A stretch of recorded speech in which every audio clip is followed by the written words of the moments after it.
45 seconds remaining.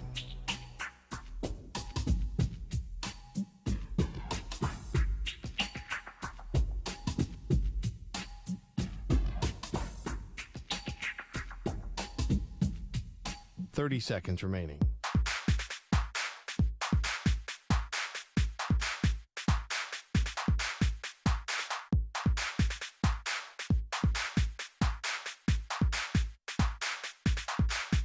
Fifteen seconds.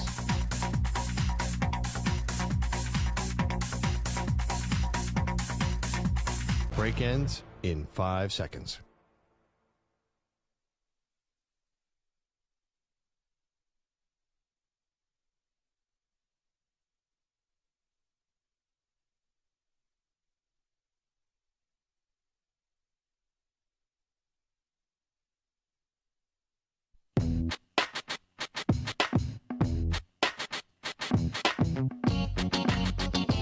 I will let her eat half a jar if I can eat half a spicy wings. If I No. That I'm looking forward to quite There's no bargaining allowed as the boss. You're not going to let us do that? That one he's not getting out of. I've never seen the true face of a coward like I saw when I heard Perloff talking about the spicy boneless.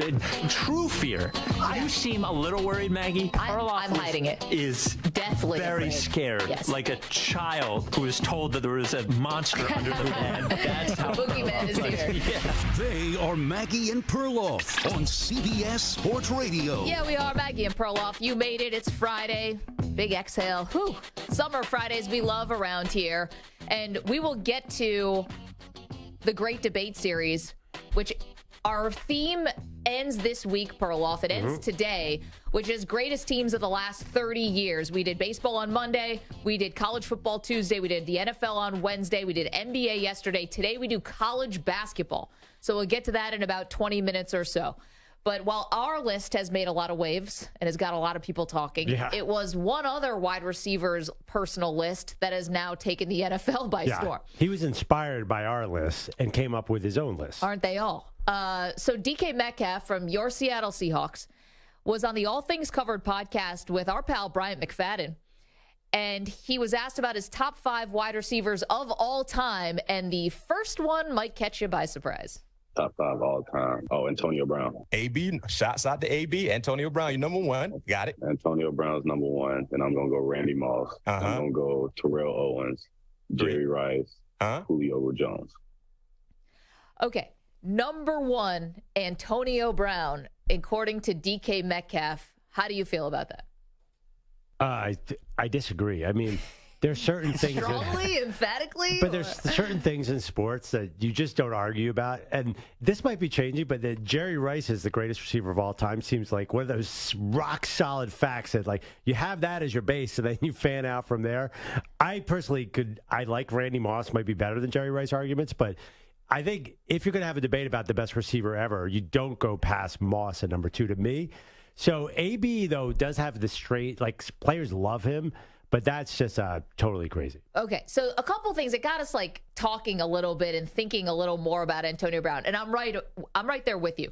Like, we can't agree on what a fact is anymore. We can't agree on anything in this world, but I thought we all could still agree that Jerry Rice is the greatest wide receiver of all time. I thought that was like sun rising in the east and setting in the west. Well, before everyone called Tom Brady the GOAT, the one football player that was called the GOAT was Jerry Rice. I know, and Brady had to have 7 Super Bowls just to beat out Jerry. Yeah, no, personally, I think he was a bit of a system receiver, but that's besides the point. Okay. But then you're getting me into my argument. That's why Randy Moss, though, if you're not going to go Jerry Rice, Randy Moss is probably the most spectacular player. I mean, maybe Dion was more spectacular in his own way, but Randy Moss, you could argue, is the most explosive player of our kind of lifetime, but right? We've had forever to have that debate. Right. Moss is already in the Hall of Fame. He's already retired and in. We don't generally have that one. There are some we have, but Jerry is still far and away best receiver. Now, this is DK Metcalf's opinion, so far be it for us to say he's wrong. However, Antonio Brown is such a wild selection for so many reasons. Now, incredible receiver, of course. He doesn't even sniff the top, 15 in terms of receiving yards all time. Well. In terms of career receiving yards.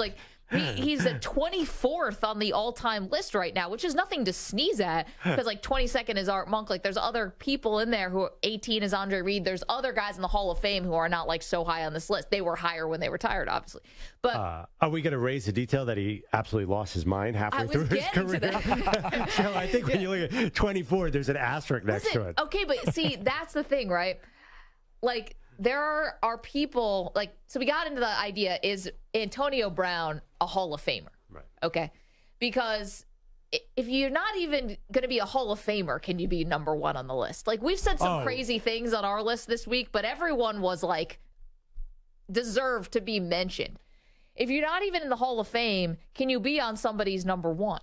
And Antonio Brown, while maybe has a compelling case, there's no chance he's going to get in, right? Oh, and see, that's where I totally disagree with you. He's a surefire Hall of Famer. So he has 7 1,000-yard reception seasons. He led the league in receiving yards twice. He led the league in receptions twice. He led the league in touchdowns once.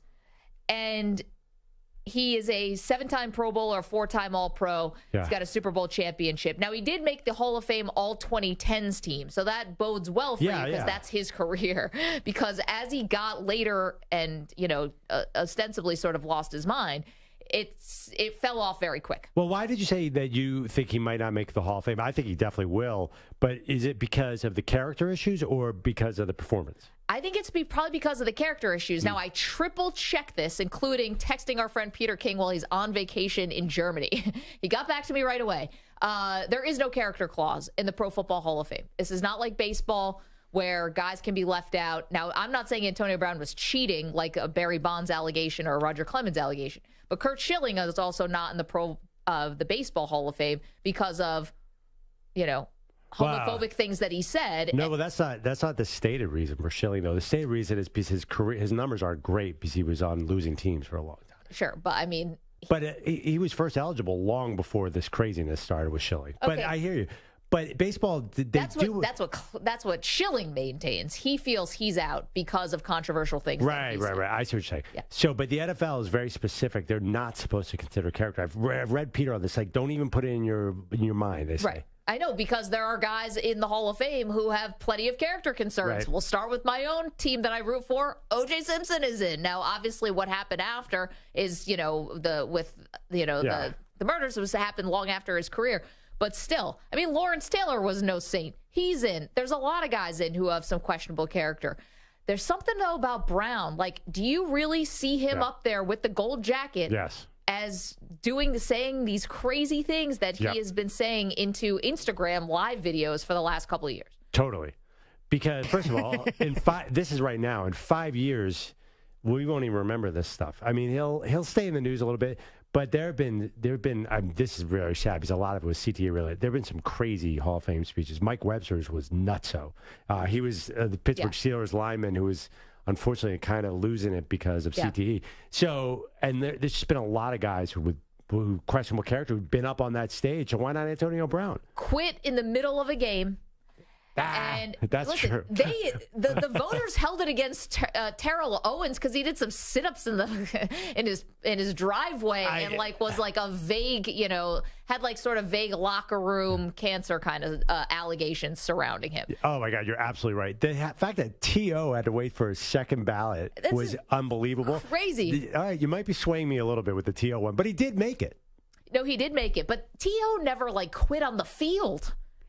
Well, when did Antonio Brown quit on the field? The Jets game, Tampa at New York. He took his shirt off and waved bye-bye. Now, listen, to his whatever. He has said the reason why I can't say to his credit, I don't know. In his defense, he has said he was open about Bruce Arian, that he was hurt and he didn't want to play. Then Tom Brady apparently told him, hey, I'm going to get you 15 receptions today or something, and kind of baited him into playing. He's got all types of stories about that day. But quitting on your team, I don't know. I think Antonio Brown's post-Pittsburgh days are like Michael Jordan's Washington Wizards days. The Hall of Fame, he's not even going to look at any of that. I know he was in the Super Bowl. I was going to say, then take out the Super Bowl. Take out the Super Bowl because he was glomming on to a great team. Honestly, I think you'll judge him with what he did with Pittsburgh, and that's what's going to get him in. He's 4 All-Pros for a wide receiver is fantastic. No, listen, it's hard, though. It does feel a little harder for wide receivers to get in just because the numbers keep going up and up and up. And sometimes there's like a log jam a little bit of receivers. However, he would have the goods here. Calvin Johnson, I can't picture him up on that stage giving the speech. Calvin Johnson walked away mid-career. And some people wondered if of course he was the first, but he's arguably the most talented. He's more talented than any of these guys, arguably. Yeah. I think he's the best receiver I've ever seen with my eyes, but he easily got in, and he's got a very similar. No, we've already said Jerry is the best. No, Jerry's the most accomplished receiver. Calvin and Randy are the two most talented. Okay. Yeah. But he had a very short window of productivity. Calvin Johnson did. And he got in easily. And people were like, oh, he's not going to get in. He doesn't have this cumulative number or that cumulative number. I think that people are going to eyeball the talent. And maybe I'm wrong, but I don't think Antonio Brown's character was so egregious. There are more serious things that were alleged against him, too. We're talking about some of the more sillier things about leaving a field, but there were other allegations as well. I know.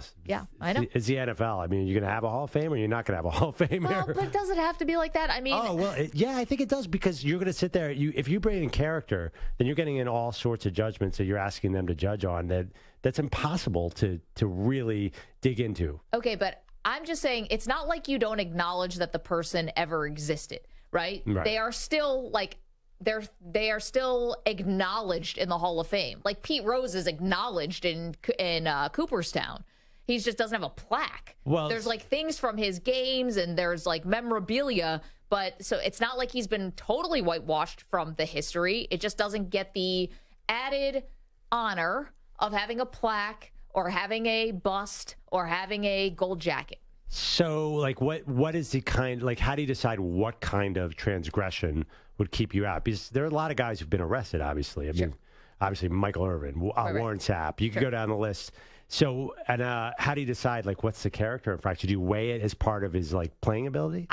I'm not sure how you do it, but listen, this is a committee that's charged with making judgment calls all the time. Yeah. There's no single criteria for what makes you a Hall of Famer versus someone else. So it's always a judgment call. There's some guys who are the slam dunks that we understand, but besides that, there's lots of gray area. Yeah. Let me talk about Tony Baselli and guys like Terrell Davis who didn't play, whose peaks weren't that high. They still get in. That's an interesting versus other guys. So all of it's a judgment call. And also, too, I would say it's very, very hard to assess. I think many NFL writers view Deshaun Watson as one of the top 10 people in the NFL because he was often doing charity acts, and it turns out that was completely not true. So I think if you get in the character, you possibly could be misled as well. Totally. Not with Antonio Brown, but generally. Antonio's kind of right out there. Antonio has a social media account, but I do think that you're getting into a dangerous area if you judge that. So I think even with Antonio Brown, you have to put that to the side.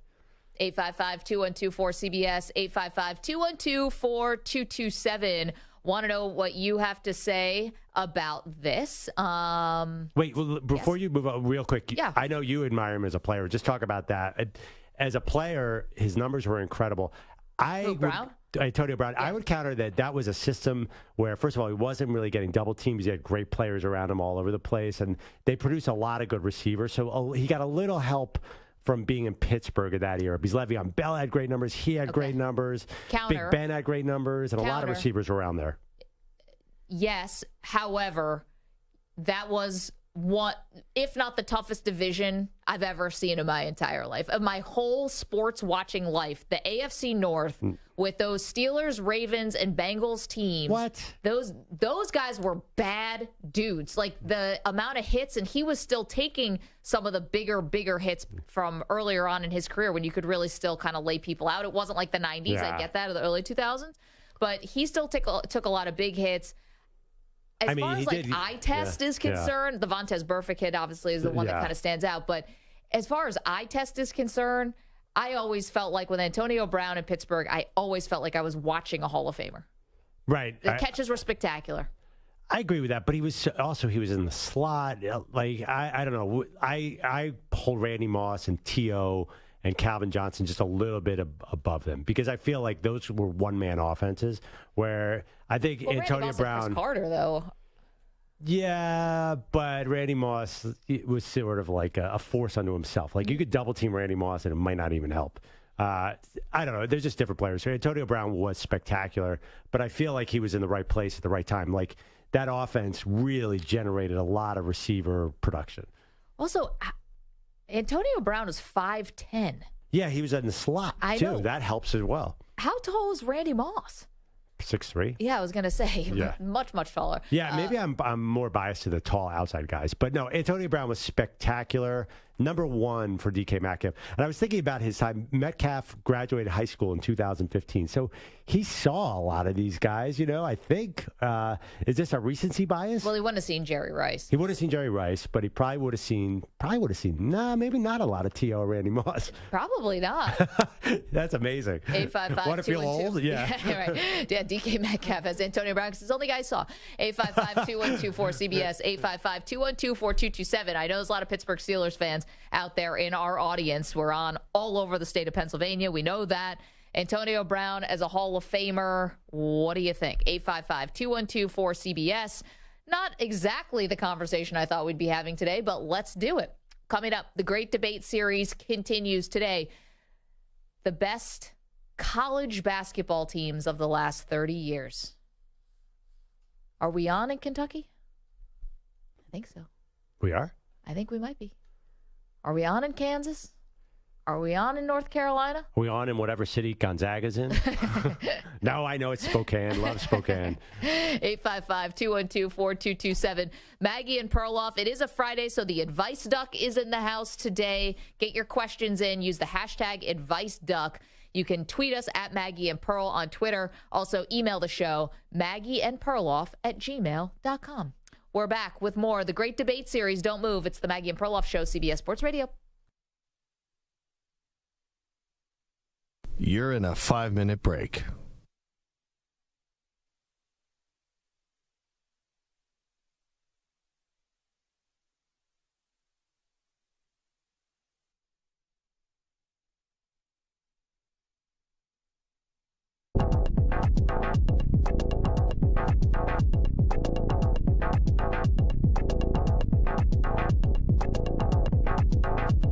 Four minutes, 30 seconds remaining.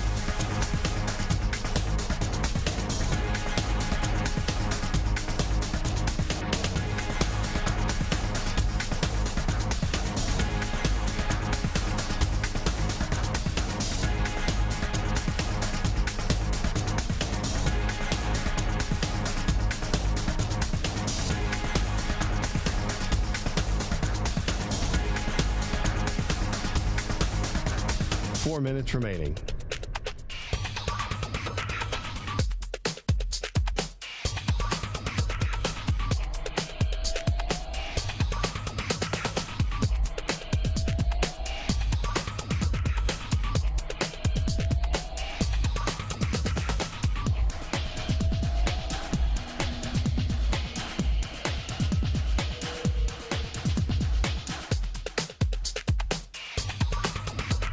Three minutes, 30 seconds remaining.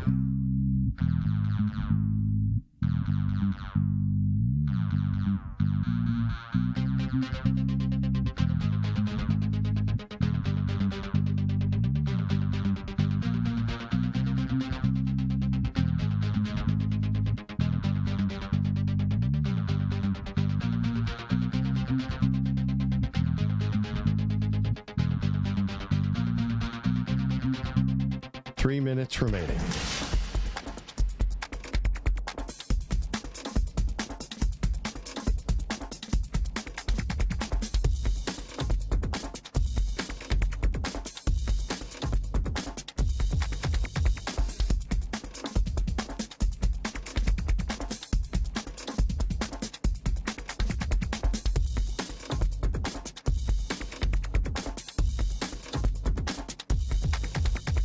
Two minutes, 30 seconds remaining.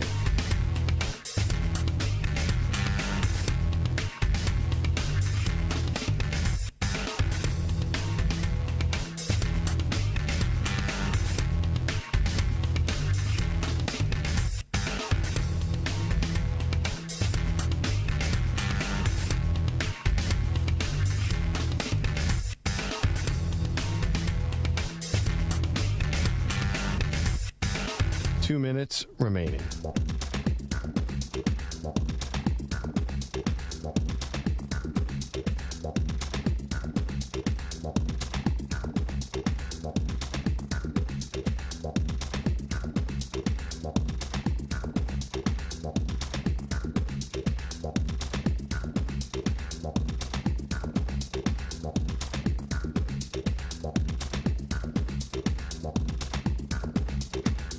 One minute, 30 seconds remaining.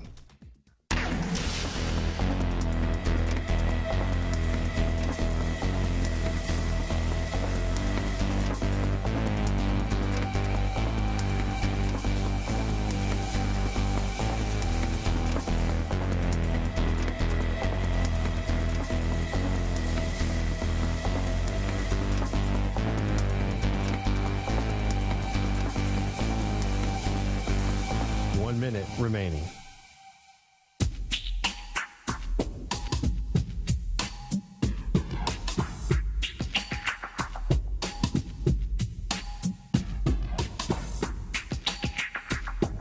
.45 seconds remaining.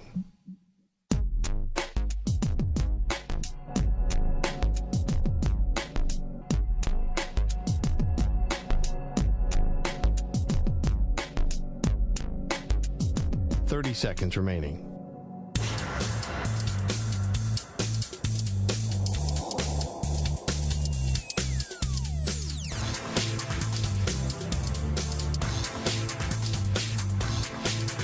.15 seconds.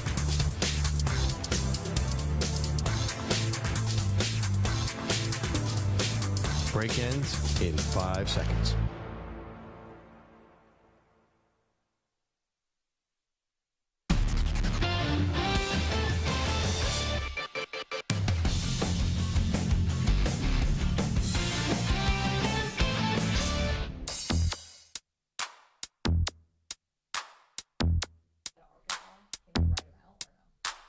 Welcome back to Maggie and Perloff.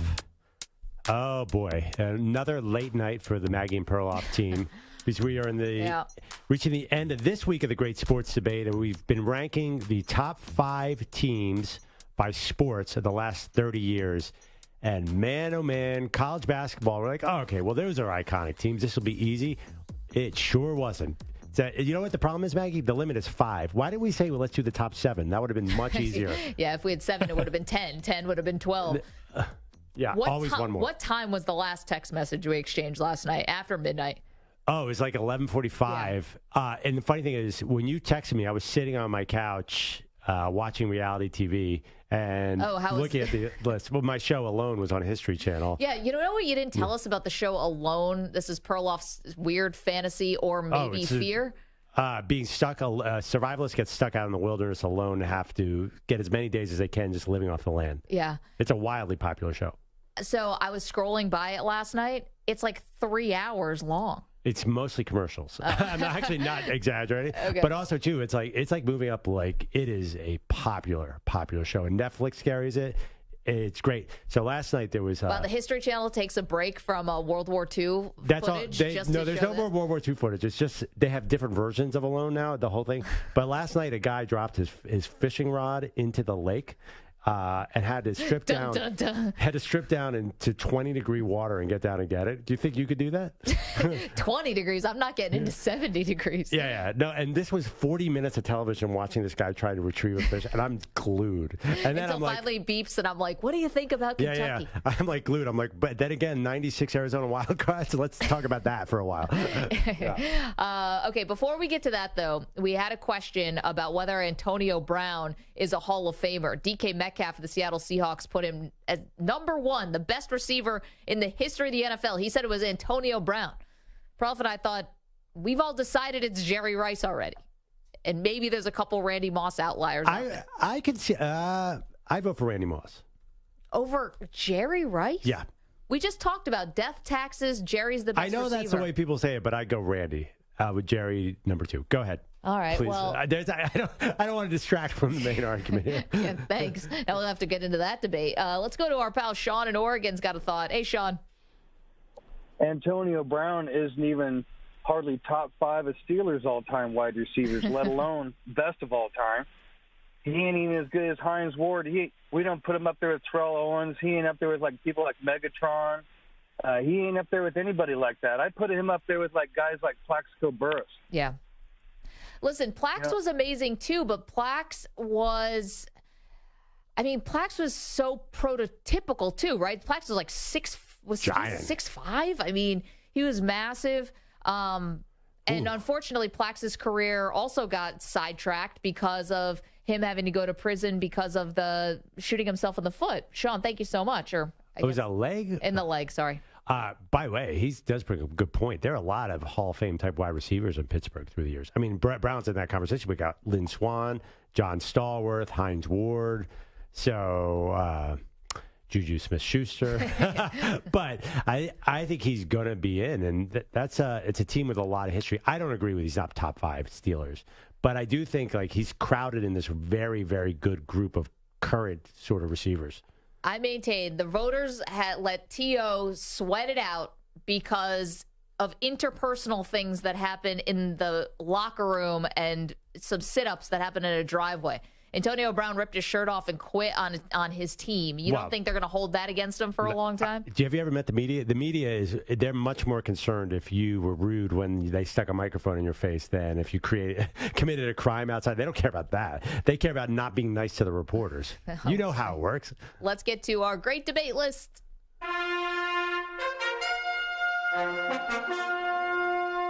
The Great Debate Series. Best teams of the last 30 years. Okay, here we go. College basketball finishes out the week for us today. So let's hit it. Number 5 on the list. The 92-93 Michigan Wolverines. 2 to tie. Michigan will have to bring it. He walked and the referee missed it. Weber brings it into the front court. They have no timeouts remaining. He causes too many timeouts. That's a technical foul. He called a timeout. Michigan doesn't have any. He got by with a walk. He calls a timeout. He doesn't realize that's Michigan's too many. And so it'll be a technical foul. North Carolina shooting and the ball. A huge mental mistake. That was the second of the Fab 5 teams. Of course, that was the Chris Webber timeout game in the championship against North Carolina. UNC goes on to win.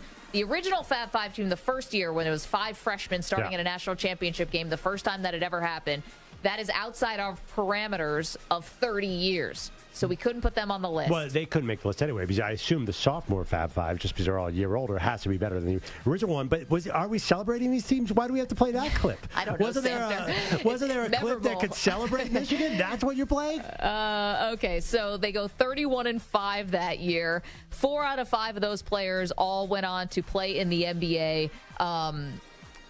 Chris Webber, Jalen Rose, Juwan Howard, Jimmy King, Ray Jackson. By the way, Jimmy King's going to join us later on in the show to talk about that iconic team. Juwan Howard, now the coach of Michigan, so it all comes full circle. Perloff, I'll give you a guess.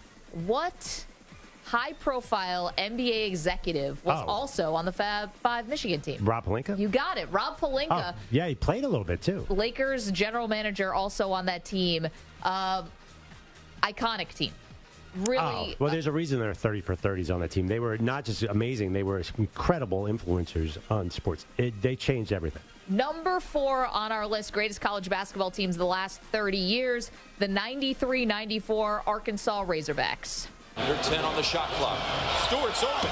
Stewart, 1 on the shot clock. Thurman beat it. Oh! He got it. 3-pointer. Huge arch on that. He had to do it to get it over Lang's hand. There you go. That was the Scotty Thurman 3 that will live forever. They won the NCAA tournament that year. It was the Nolan Richardson 40 minutes of hell. They took out 2 number 2 seeds in the tournament, including Arizona, which had Damon Stoudemire, Duke, which had Grant Hill, Cherokee Parks. They also took out a number 3 seeded Michigan team. Corliss Williamson was the most outstanding player of that tournament. You heard the Scotty Thurman highlight. Alex Dillard, Corey Beck, Dwight Stewart, Clint McDaniel. You know, there's this metric called SRS. I'm not going to bore you with it, but know this. It's the average point differential, so how much you were winning by versus your strength of schedule. They were number 1 in the country by that metric. Let's move on. Number 3 on our list, greatest college basketball teams of the last 30 years. The 2008-2009 North Carolina Tar Heels. Tar Heels go the other way. It's Lawson on the left side. Playing off of him now is Lucas. He'll give it to Ellington. Long outside shot. Good! Oh, a high arcing three from right in front of the Michigan State bench. Incredible year, 34-4 that season. Won the national title. That was the 5th at the time for North Carolina in their school's history. If you remember, the year before, North Carolina lost to Kansas, and it was devastating. And that's when Wayne Ellington and Ty Lawson and Danny Green withdrew from the draft to come back to North Carolina. Tyler Hansbrough never declared for the draft. They all came back to give it one more run. They also had Deion Thompson on that team, Ed Davis, Larry Drew, Tyler Zeller was on that team.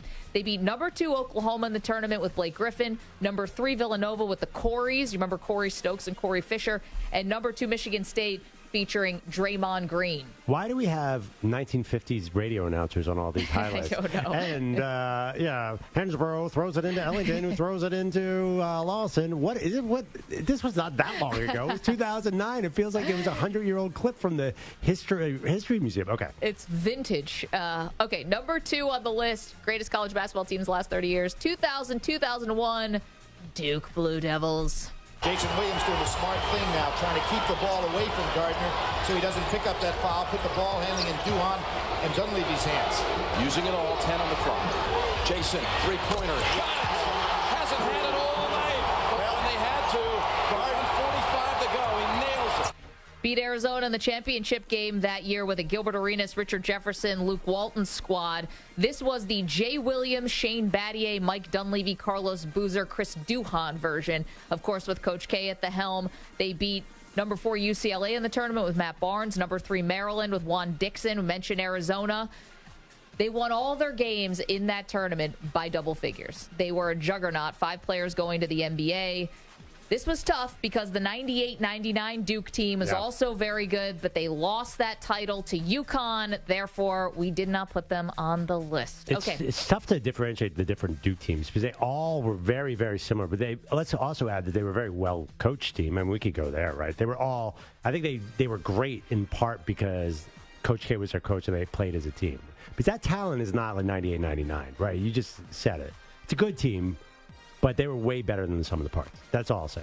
Okay, so if we've done Michigan, and we've done Arkansas, and we've done North Carolina, and we've done Duke, now we get to number 1. So which Kentucky team did we go with? Kentucky inside. Hope brings it out. On track. Maybe 4. And who committed the foul? Is that Bergen? That's his 3rd. I said they ought to introduce him to number 00. Who doesn't love Tony Delk with the 00? We picked the 95-96 Kentucky Wildcats team that was coached by Rick Pitino.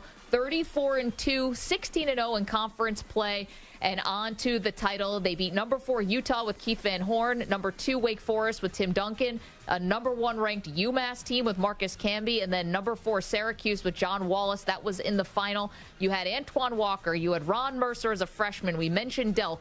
Walter McCarty, Derek Anderson, Mark Pope, Nazi Muhammad was a freshman on that team. 9 future NBA players on that 95-96 Kentucky team. Second in the entire nation in scoring that year. When I was on vacation last week, Perloff and Zach Gelb spoke to Antoine Walker, who said this. Well, I mean, it's not even close. I think when you look at our body of work, the margin of victory in which we won, I think it was like 23 or 24. The number of pros that were produced from that team, I think it was like 9. But the way we played, it's the dominance and the margin of victory, it speaks for itself. And the player's success after being in college, too, you add that to it. That's why I think we're arguably the best team to ever play.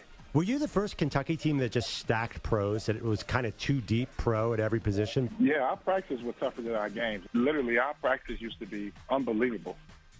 So there you go. That was Antoine Walker saying why the 95-96 team should be considered over. You were asking about the 2012 Anthony Davis team that also won. And that, by the way, here's the fact that seals that argument. That team in 96 had Tony Delk was a senior, Antoine Walker was a sophomore, Walter McCarty was a senior, Derek Anderson was a junior, and Ron Mercer was a freshman. Can you imagine? Have you ever seen, when's the last time you saw a college basketball team in the Final Four with seniors, Maggie? Well, in the 90s, that used to happen. Right, so they would destroy these like 19-year-old teams of the Calipari year later. I'm just saying, I'm sorry. I think you got to go old school on this list because actually people stayed in college basketball. We all know a senior is way better than a freshman. Yeah, it was. That was an incredible team. I mean, it was hard to argue, even though the 2012 Kentucky team is an amazing team. Well, yeah, but it's so funny. That 2012 team doesn't have all the pros. That was right before they started churning through the one and dones. Well, Anthony Davis and Michael Kidd-Gilchrist. But that's about it, though, right? They had Lamb, Deron Lamb. They also had Terrence Jones did make it to the league, too. I mean, listen, you could have gone 2012. I mean, the Karl Anthony Towns year, they didn't win, though. If you want to do an NBA team, I can't believe, I don't know if you have, I've never seen a collection of talent like that. But if you're all freshmen, you're not, it's like the Fab Five. That's why the Fab Five is remarkable. A team, you said 5 starting freshmen made the Final Four. How hard is that to do? Game. Yeah. Yeah, I mean, it's so hard to do. Okay, 855-212-4CBS, 855-212-4227. So just to recap our list for you, 5 greatest college basketball teams the last 30 years, 92-93 Michigan, just 93 Michigan, 94 Arkansas, 2009 North Carolina, 2001 Duke, and number 1 on the list, the 96 Kentucky team. So how'd we do? 855-212-4CBS. Samter's ticked off. He's been mad about this for days, by the way. Yeah. You're pouting. It's a disaster. Well, listen, I have every right to pout. I'm a pouter in general, but I honestly, we'll discuss on the other side of the break, but for you guys to put that 01 Duke team over the 98-99 Duke team is a travesty to sports. Who won the title and who lost the title? It doesn't matter. We put the 07 Patriots. We put the Michigan team on there. This Duke team was the best team I've ever seen assembled, outside of maybe the UNLV teams that weren't eligible for this. Right. Outside of the team that beat them in the championship game, then explain that. They lost to UConn. UConn was great that year, also had 2 losses, but that was a great UConn team. They lost a close game. This Duke team won 32 straight games. Every single starter was a lottery pick. Elton Brand, Trajan Langdon, William Avery, Corey Maggette, and Shane Battier. Every single one of them was a lottery pick. This team would have been, and they were all freshmen or sophomores at the time of this year. Oof. This team was so good. They were dominating. Okay, but that's it. I don't know. I thought you were going to say juicier names than what you just read. You're giving me William Avery, who never should have gone into the draft, by the way. He should not have. But he averaged 15 points that year. But an older Shane Battier is better than a young Shane. Shane Battier was a freshman on that team. He was not the player that he was later on. But on the other, I'm sorry, man, but on the 01 team, Chris Duhon was a second-round pick. Carlos Boozer was a second-round pick. Ironically, Boozer ended up being one of the better of the NBA players. One of the best pros on this list besides Battier, Dunleavy, Jay Williams. If he hadn't gotten in the motorcycle accident, we have no idea. The Alaskan assassin, Trajan Langdon, you can't go wrong with that. You know who else was on the 01 team? Not that this swayed us at all. We're just talking about other random people. Reggie Love, remember, ended up working in the White House. So we mentioned Rob Pelinka was on the Fab Five team. He's now the GM of the Lakers. So there's just some random people out there on these teams, too. Well, it's funny. The Duke teams have talent, but they don't have Kentucky talent, right? I mean, you're arguing for this team with 5 or 6 pros. We have Kentucky rosters with 11 pros on them. I thought that this list should have been the first time all week that we put 2 teams from the same school or program on the list. And I thought we should have put both the 2012 Kentucky team and the 96 Kentucky team. I thought we could have done that, but we didn't. 855-212-4CBS. Give us a call. Let us know what you think. Okay, coming up. Looks like I'm not the only one who thinks Tom Brady could be coming back this season. It was only a matter of time. One of his former teammates does as well. We'll tell you what he said, why he said it. We'll do that next. Don't move. Maggie and Perloff, CBS Sports Radio. CBS Sports Radio.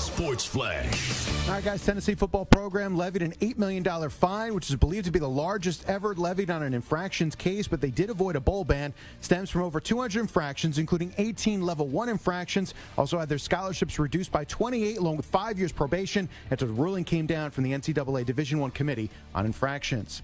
Kyler Murray still rehabbing his ACL injury. Still too early to know when he's going to be back. Murray does have a target in mind, though. When you look further down the line, seems like we got a long way to go. Ideally, I want to be back by week 1, but that's the goal. At the end of the day, that's the goal, but I can't really look that far ahead because gotta take it one day at a time. That courtesy of the Cardinals' flight plan. Second half of the baseball season begins today, including the Orioles home for the Marlins. Baltimore enters just 2 back in the AL East, 5 up for the first wild card. Last year we were kind of figuring it out, and this year coming in, we just kind of took that, ran with it, and from the start of the year, it's just been go, go, go, and a lot of confidence, a lot of fun, and we're doing it together. All-star Adley Rutschman, who men's final is set at Wimbledon, will be Novak Djokovic taking on Carlos Alcaraz. I'm Marco Belletti. Hey, it's DA. Be sure to listen to CBS Sports Radio at home. Ask Alexa to play CBS Sports Radio. CBS Sports Radio.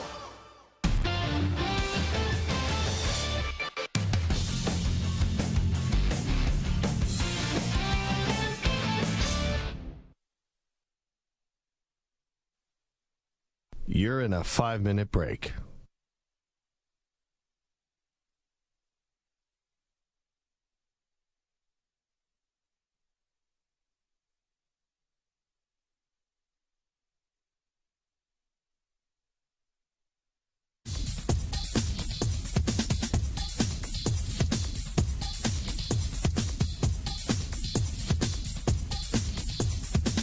Four minutes, 30 seconds remaining.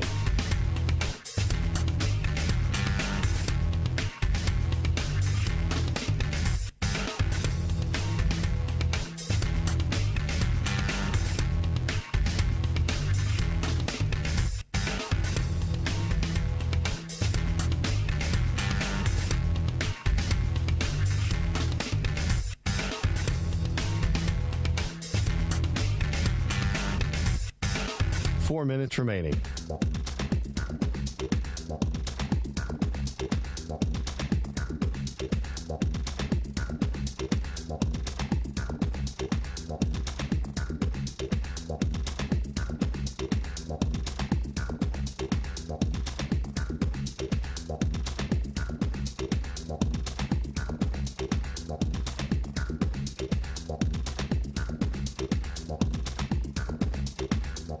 Three minutes, 30 seconds remaining.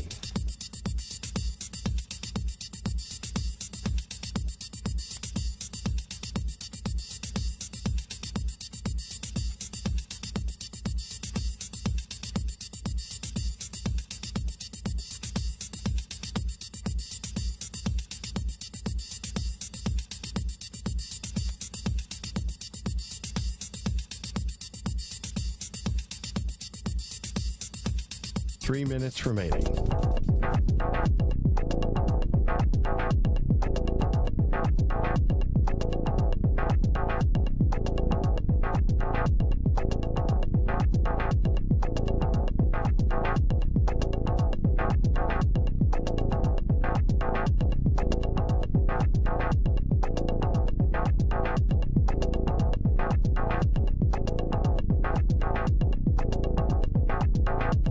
Two minutes, 30 seconds remaining.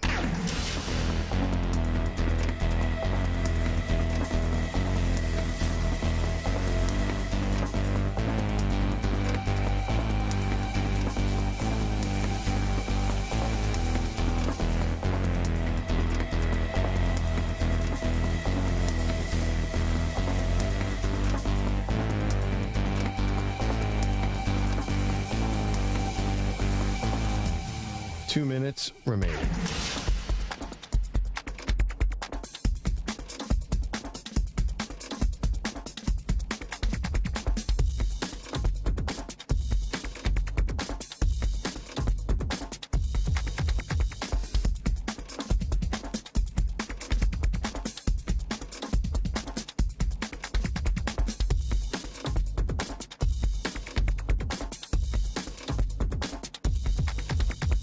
1 minute, 30 seconds remaining.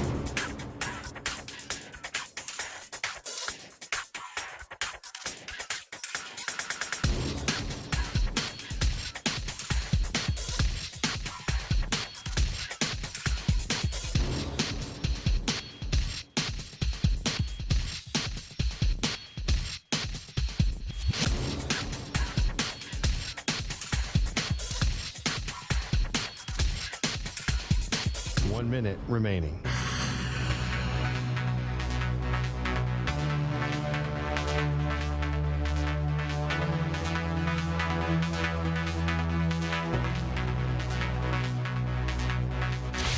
Five seconds remaining.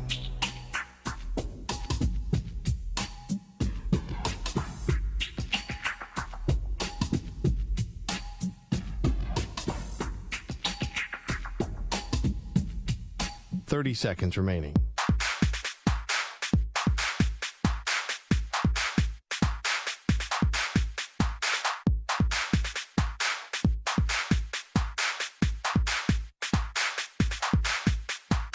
Seconds.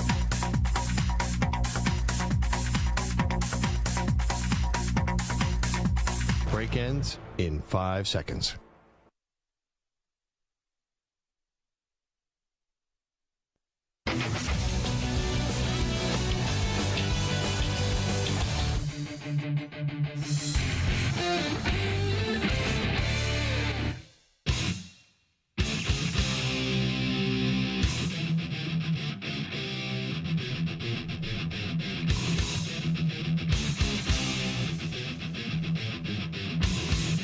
Pros, where you can ask us a question. It's brought to you by O'Reilly Auto Parts. Simply tweet your question at CBS Sports Radio or at Maggie and Pearl using the hashtag #AskThePros. Be listening later in the show when we might answer your question. Think O'Reilly Auto Parts for all your car care needs. Get guaranteed low prices and excellent customer service from the professional parts people at O'Reilly Auto Parts. It is Maggie and Perloff.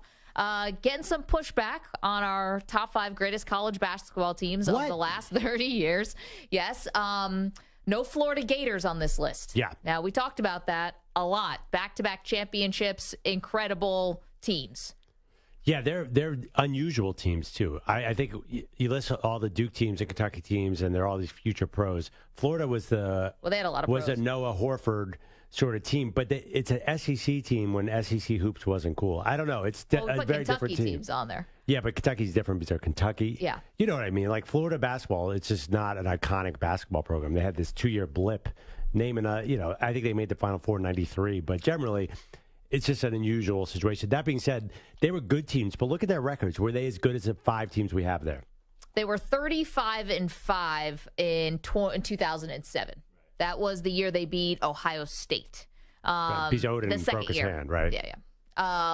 Yeah, listen, Florida, certainly a lot of consideration.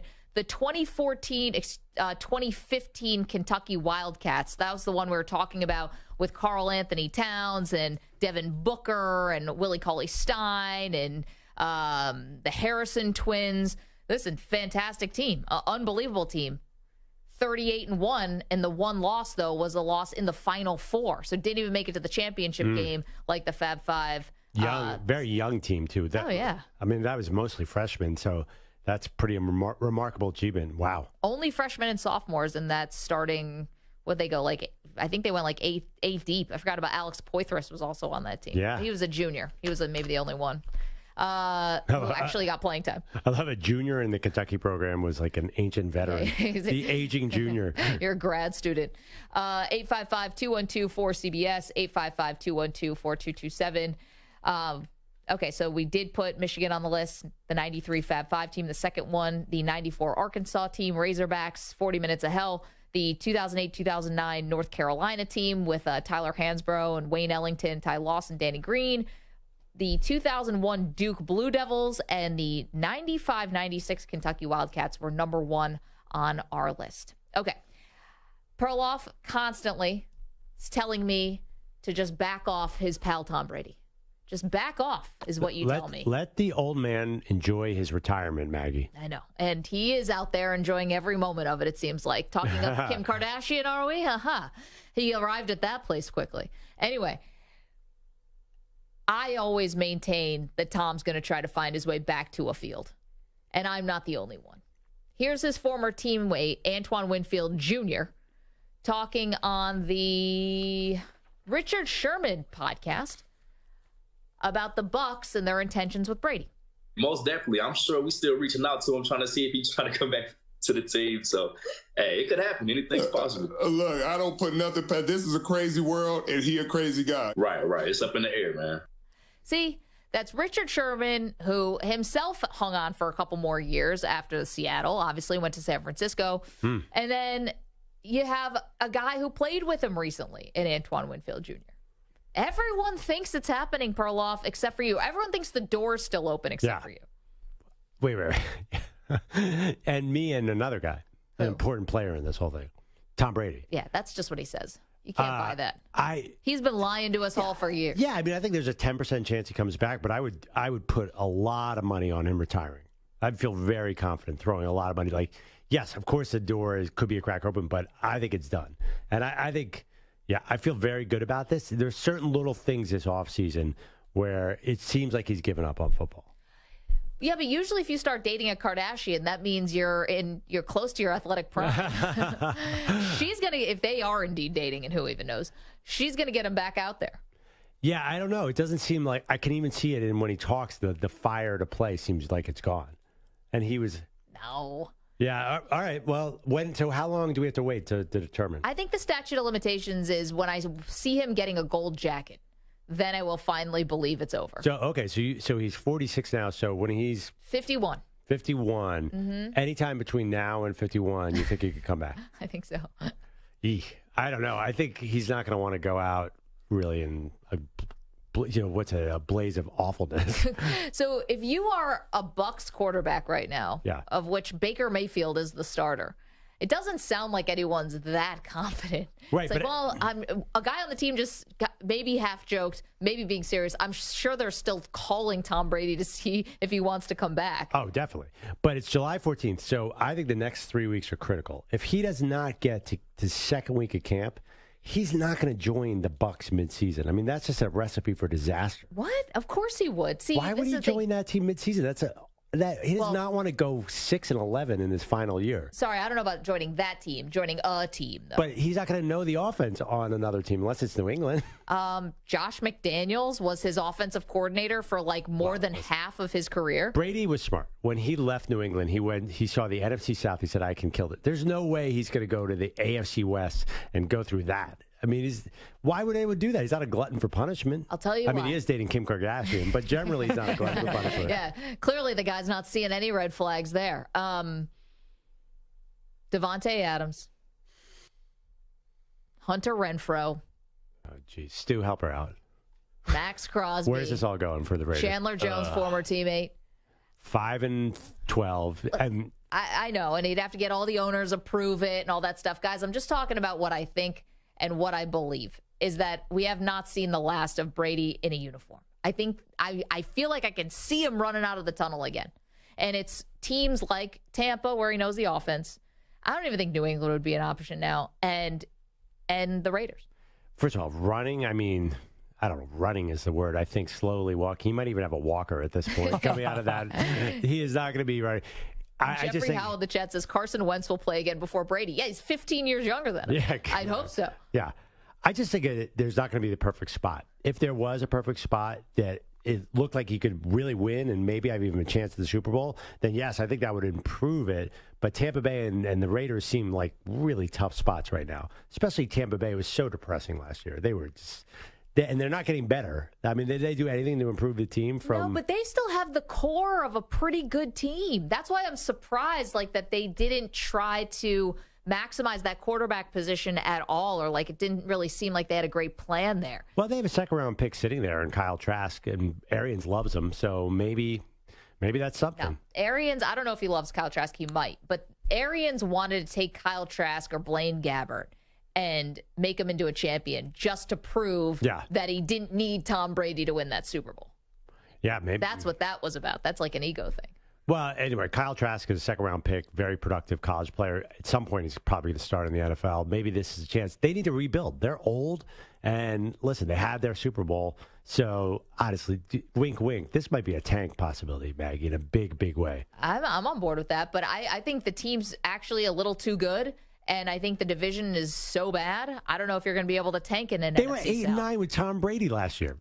Yeah, but they had so many injuries on the offensive line. You get guys healthy back. You get maybe healthy Mike Evans. I mean, come on. Come on, what? Come on, let's win 9 games, you think? The defense is still very good.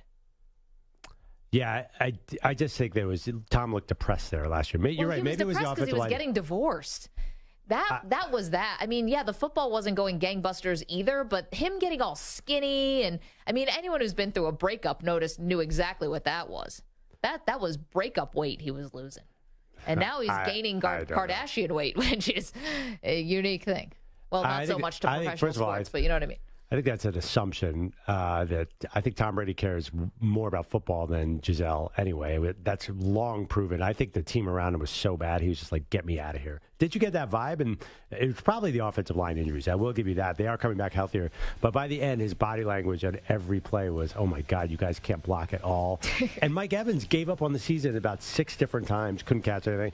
Now, I mean, coming back to he can't come back and lose. That just does not Tom Brady. Coming back, a member of the Fab Five. They are 5th on our greatest college basketball teams the last 30 years. Jimmy King's going to join the show. Don't move. We're talking hoops next with an all-time great.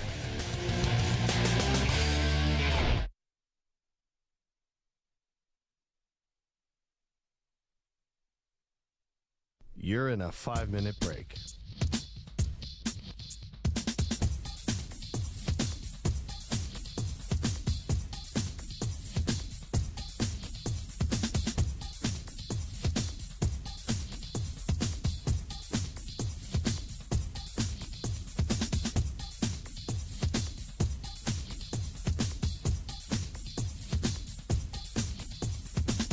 Four minutes, 30 seconds remaining.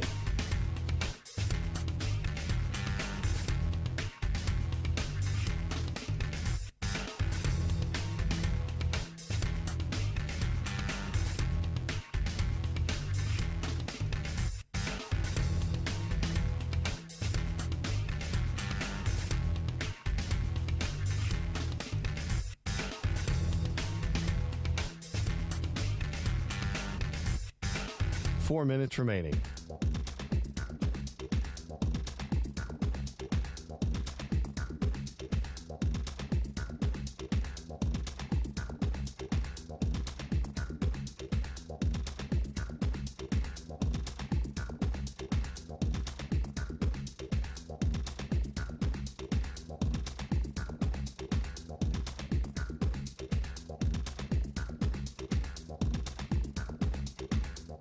Three minutes, 30 seconds remaining.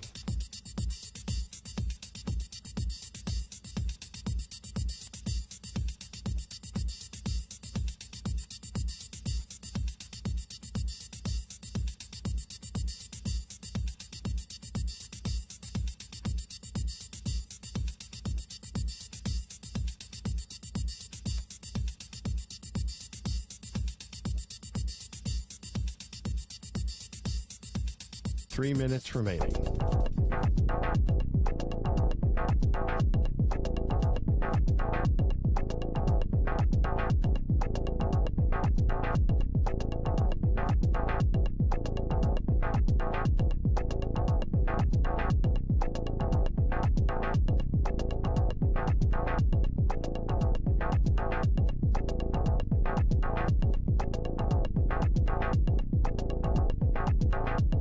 Two minutes, 30 seconds remaining.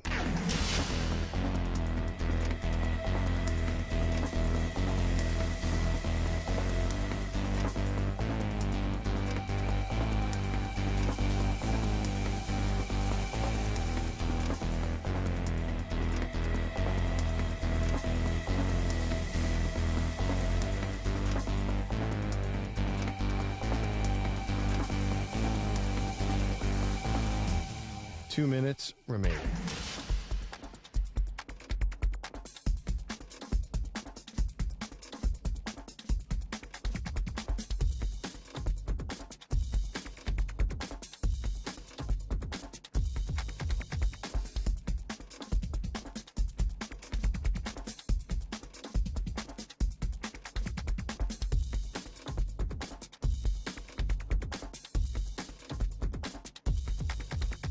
1 minute, 30 seconds remaining.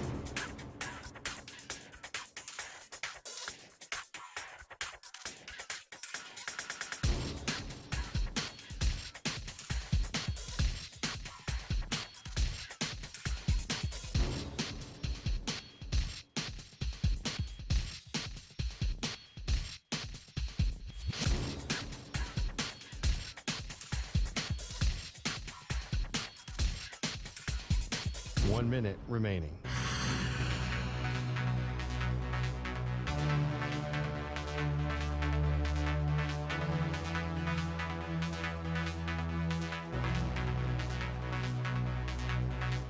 Forty-five seconds remaining.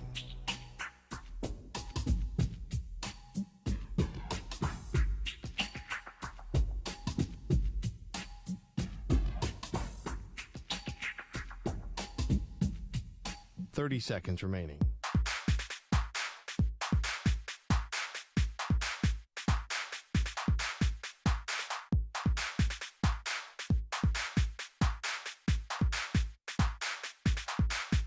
Fifteen seconds.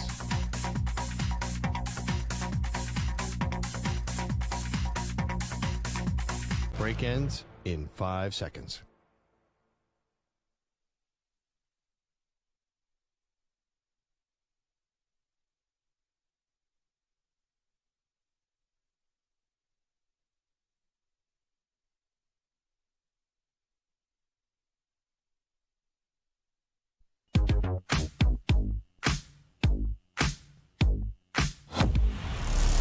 Boy, there's a lot of jelly left. I thought she was making progress. There's a lot of jelly left. See, I told you, she needed to hear. Fake lifelines that you were giving me. I think this is going to end up worse than the peanut butter challenge, and I was sick for 4 days.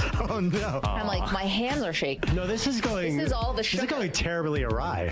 Do you want to take a small break, and then maybe we assess your vitals? I kind of want to just drink a little water and maybe stand up. Why don't we maybe just start running out of the office. Honestly. Real talk here, That man. was just Real a talk really here. big bite there. Can we get some makeup? You look green. Please don't tell me I need makeup. That's mean.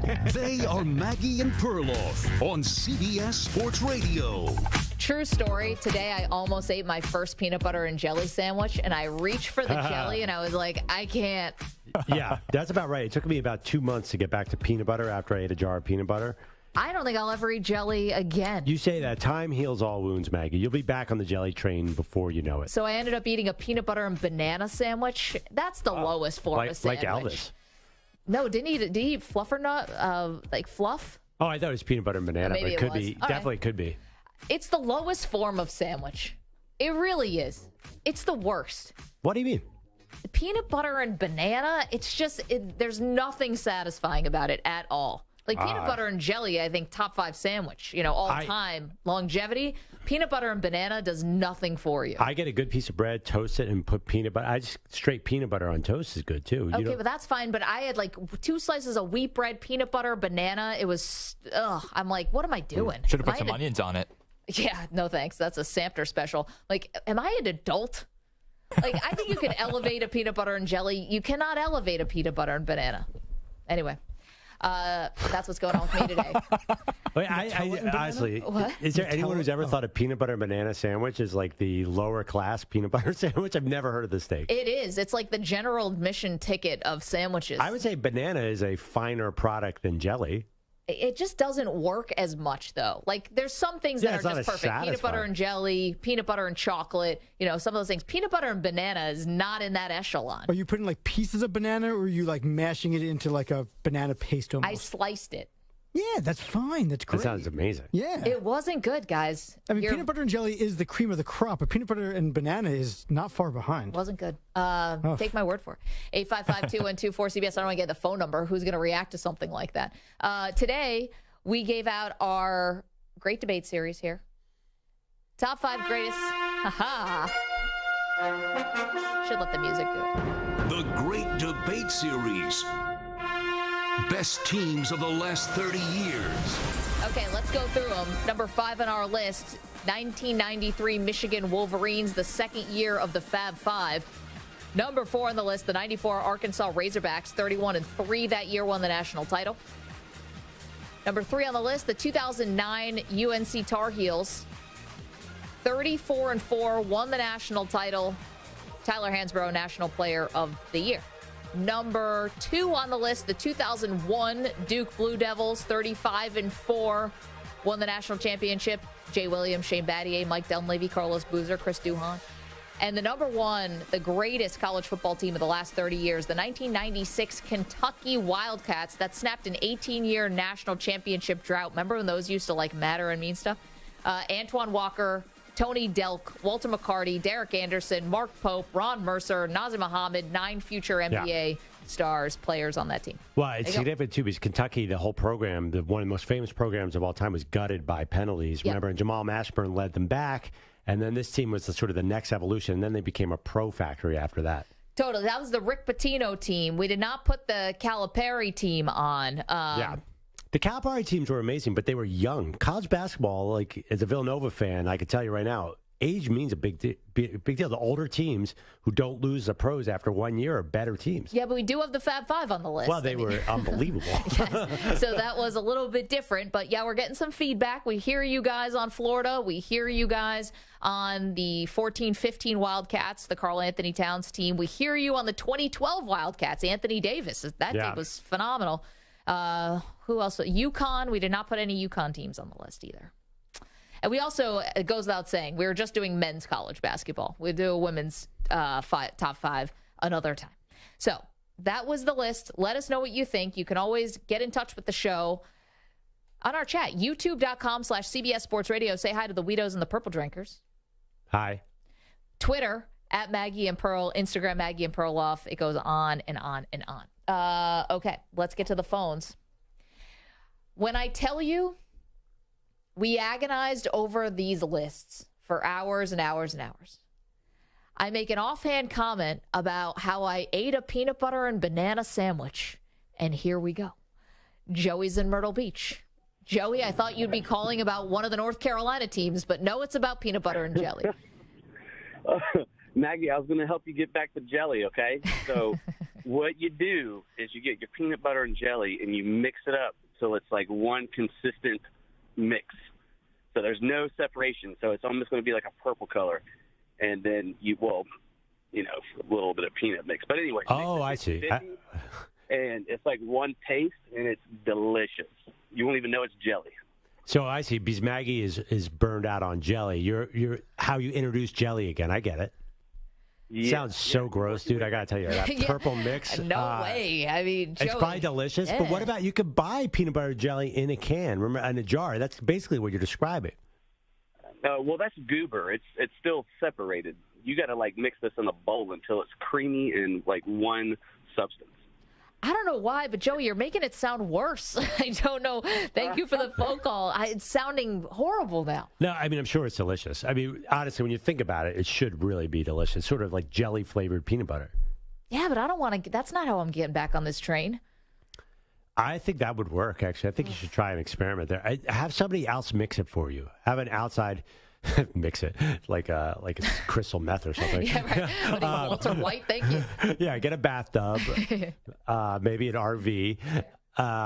Anyway, yeah, you'll get the jelly again, Maggie. All right, well, we wanted to talk basketball. The peanut butter and jelly took over. Let's get back to hoops, because one of the members of the Fab Five is good enough to join us now, and that would be the one and only Jimmy King, who's here on the Maggie and Perloff show right now. Jimmy, thanks so much for joining us today. How you been? Good morning or afternoon. I've been well. How are you?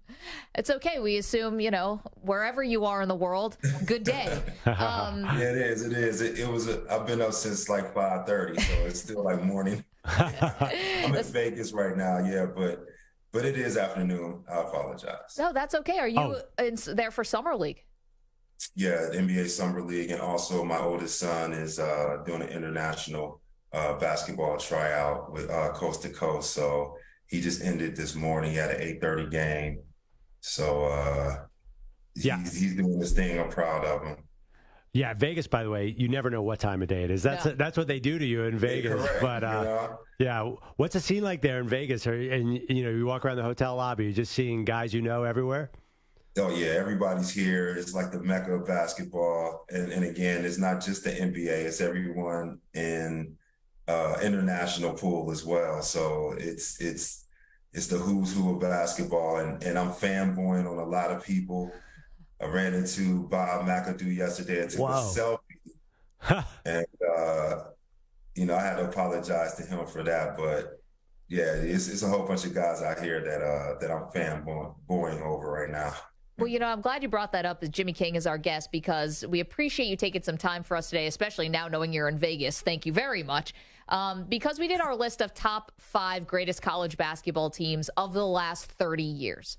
And so we couldn't put your freshman year at Michigan on this list because it wouldn't have been in our time constraints. But we did put the second year, your sophomore year at Michigan, when you guys made it to the championship game. We lost to North Carolina as our 5th greatest college basketball team of the last 30 years. I imagine people are still talking to you about that team today. What made it so memorable? It started with the freshman year and our success there, but then building on that success and returning to the championship game. And I think what really made us successful or memorable is the fact that, we kind of changed the aesthetics of basketball. College basketball was somewhat vanilla until we came, and we changed it with black socks, black shoes, baggier shorts, and a little, more flamboyant style of play that college basketball was not used to. So I think that's why it's more memorable, because we kind of play how the style is today, kind of the NBA players and college players. You see these guys just doing crazy athletic things. We kind of broke that mold in the early 90s, and it's kind of been, the blueprint for basketball in the past 30 years. Jimmy, what was the moment where you knew that the team was so special, in the sense that you guys were like a rock band? Everywhere you went, buses showed up. When did you know you were famous?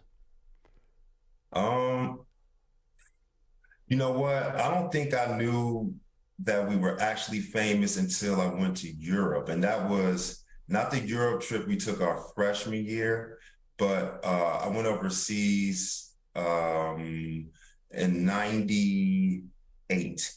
It was 98. I played in the World Championship games with another Michigan guy, Rudy Tomjanovich, who was the head coach. Shout out to Rudy. But we were technically like replacement players while they had the NBA lockout. So the guys who weren't on actual NBA contracts could play. My contract expired, and a host of other guys, so we formed a team, and we went over to Europe and played. And that's when I kind of realized how big of a deal we were, because I was walking down the street and there was nobody on the street. It was just, natives, regular people. I was in Italy, and a guy yelled my name like he knew me, and it startled me. And I turned around like, who is this guy? And he ran across the street and just came up to me and just told me everything about myself. And that's when I realized that, okay, I had a real impact on people across the world. So that was the first time that it really impacted me. Like, okay, we touch people across the globe. Jimmy King is joining us, of course, who's a former member of Michigan's Fab Five. They are number 5 on our greatest college basketball teams of the last 30 years, that 93 team, their sophomore year. So number 1 on our team, Jimmy, we put the 96 Kentucky Wildcats. That would have been the Antoine Walker, Tony Delk, Walter McCarty year. I mean, when I just ask you off the top of your head, greatest college basketball team, does that Kentucky team come to mind, or is it someone else? Absolutely. Yeah, I remember that team. They played hard. They were a hard playing team. If I'm not mistaken, Rick Pitino was the coach of that team, who was also who recruited me, pretty tough. He was at Kentucky. Yeah, he had just got to Kentucky. So that team in particular, I think what I remember about them is how hard they play. I remember Tony Delk and hitting big shots. Antoine, they were just tough to guard. Even the teams that we played, the Kentucky teams we played, they took that level to another notch. So when you discuss best teams in the NCAA history, that 96 team definitely sticks out. Jimmy, we did the parameter of 30 years, so we stopped at 93, your second year, so we could not put the Duke team that beat you on there.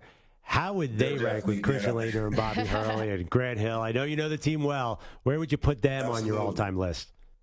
Oh, for sure. No question. There's not that many teams that won back-to-back championships in the NCAA tournament. And obviously they're one of them. And they got, Christian Laettner, who, in my opinion, still doesn't get a lot of accolades or as much as he should.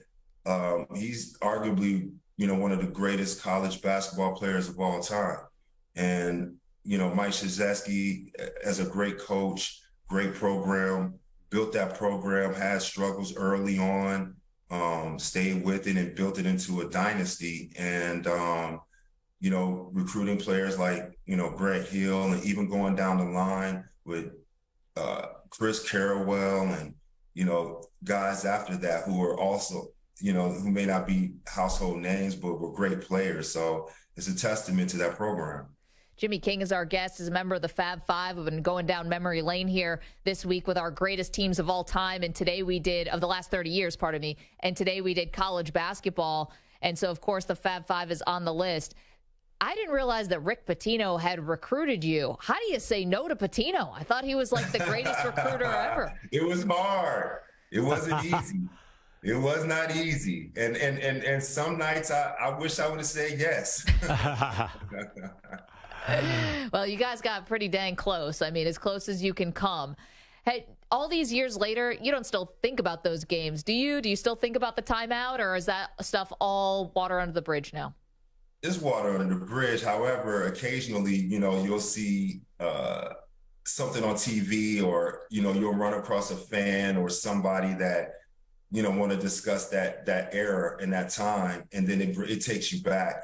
And it's always good, win or lose. I'm always appreciative of it, because that means that we left an indelible mark, and we did something bigger than basketball. There's teams out there that beat us, obviously, but nobody remembers who was on that team. So for us, it was very transcending. But, of course, I'd rather have those W's. I tell you, Jimmy, I played in baggy shorts. The second I saw you guys, I'm like, Mom, I need bigger shorts. So you had an impact on all of us. It was incredible. I appreciate that. Thank you. Yeah, but that was part of it. It wasn't by happenstance. We wanted to shake it up a little bit. We knew, or we felt that we were going to do so with our play, but we also wanted to do it with, kind of our style, add our style into it, what they call, or what has been called hip hop style. We wanted to usher that in as well. So it wasn't by happenstance. We sat down in the dorms and came up with a plan, like, okay, what can we do to separate ourselves? So we cut our hair bald. We wore baggier shorts, which was also for comfort. And, the black shoes and black socks was, totally unheard of, especially black socks. If you wore black socks back in the day, that means you couldn't play. Like, if you wore church socks to the playground, good luck getting on a squad. Guys will be looking at you like, yeah, this dude, we're not picking him up. So we wanted to turn the narrative on its head, right? You can't judge a book by its cover. And so look at the world now. Like, I'm out here in Vegas, and I just sit back and watch, and everybody's walking around with black socks on. And it just so happened last night, I got on the elevator, and it was a family. It was a mother, father, and 3 kids. And I think the father recognized me. He was like, hey, big fan. What's your name? And I was like, Jimmy King. And I just went into it, Fab Five. And then I looked at, the kids were looking at me like, who is this guy? And then I looked at them, and I was like, you want to know who I am? have you ever wore black socks before? Now, see, in their world, it's like, of course, everybody's wore black socks. Black socks is the beginning of time for a lot of these people. But I always tell them that really that's our legacy. And that's what really, drives home for me, what we changed about the game. Jimmy, you said you guys are all in a dorm room, kind of scheming this out together. But whose idea was it ultimately for the black socks and the black shoes? There had to be one person who said it. Was it you? Well, initially, we were trying to think, Ray Jackson and myself actually wore black socks in high school. Ray wore black socks in LBJ at his high school in Austin. I wore black socks at Plano East. The Texas thing. In Texas, yeah. So it was a Texas thing. So my guys... We talk about it all the time because we have been doing it since like sophomore year, junior year in high school. So it wasn't new to us. It was just new to everybody else. But Ray suggested it. And one of his boys, when we were in Houston, our sophomore year, brought up some black socks or a bunch of different color socks, red, black, blue, gray, and Juwan saw the black socks and was like, oh my God, those are sweet. Like those, I think, we should rock with those. But when we went to the mall for everyone to get a pair, there were only 2 pair, I think, maybe 3 pair in the whole mall of athletic black socks. So when you go back and look at the game against Rice, our freshman year, the first game against Rice in Houston, Texas, I think Jalen Rose had on some folded up church socks playing out there, but we sacrificed to make the statement. That's what it's about. There you go. And it's fun now that Juwan is coaching the Wolverines, which is really cool in a moment that comes full circle, I'm sure, for all of you. Jimmy, thank you for the time. Appreciate this so much and for lending a little credibility to our list today. Thank you so much. Thanks for having me. I appreciate it. Thank you, Jimmy. Fab Five. Oh, amazing. There's only one other college basketball trend from that era that I loved. What was that? Jason Kidd and Lamont Murray at University of California cut their T-shirts off and had cut-off T-shirts underneath their jersey.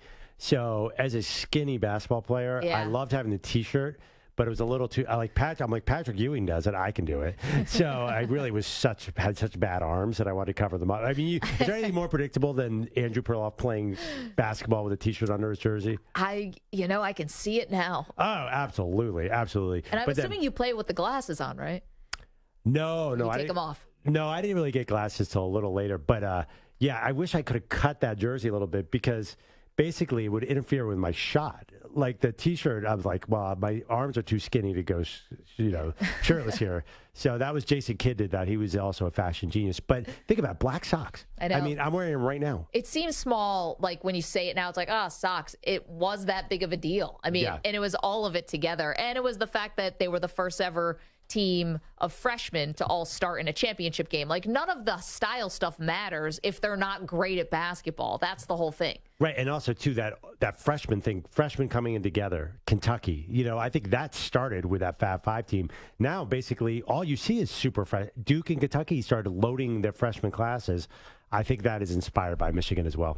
There you go. All right, 855-212-4CBS, 855-212-4227. Got a lot going on today, including checking in with our pal Aaron Rodgers. We'll do that in just a moment. Don't move. Maggie and Perloff on CBS Sports Radio. You're in a 5-minute break.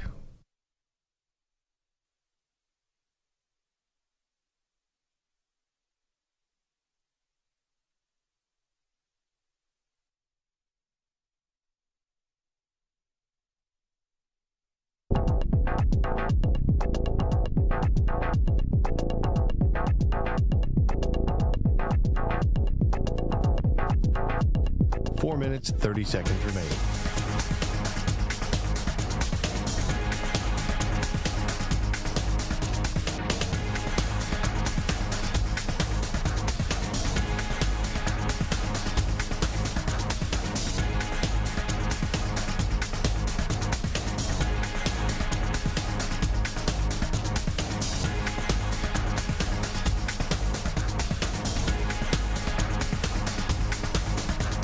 4 minutes remaining.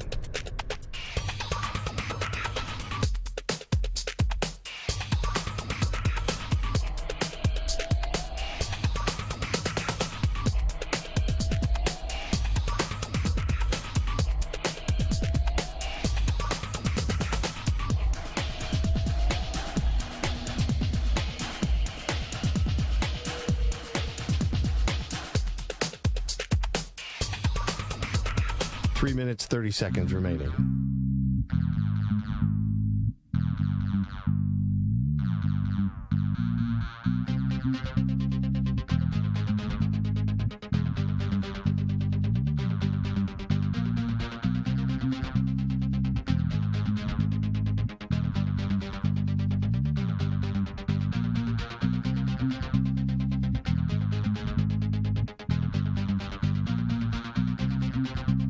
Three minutes remaining.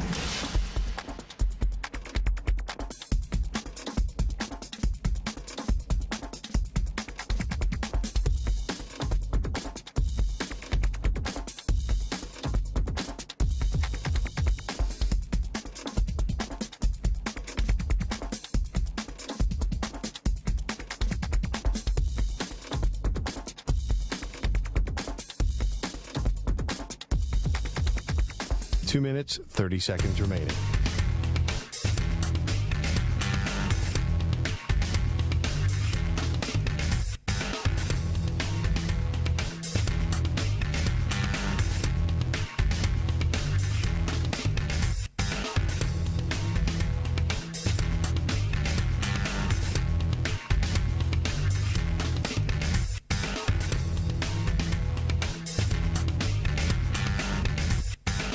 Two minutes remaining.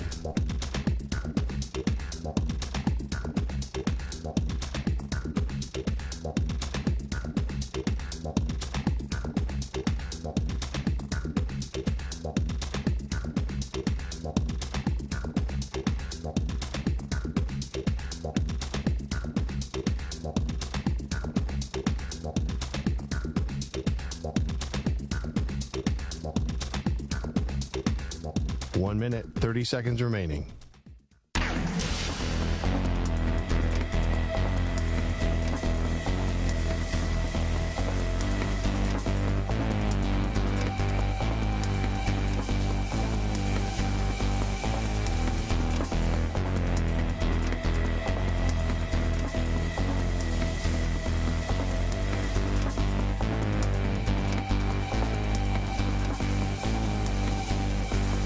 One minute remaining.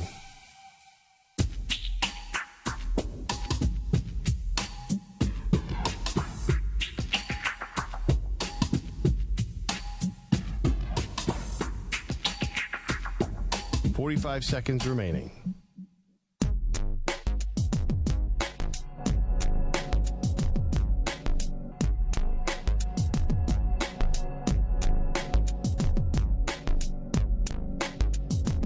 Seconds remaining.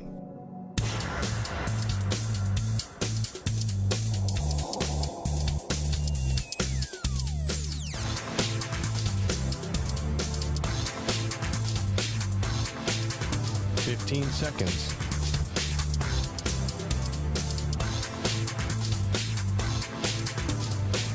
Break ends in 5 seconds.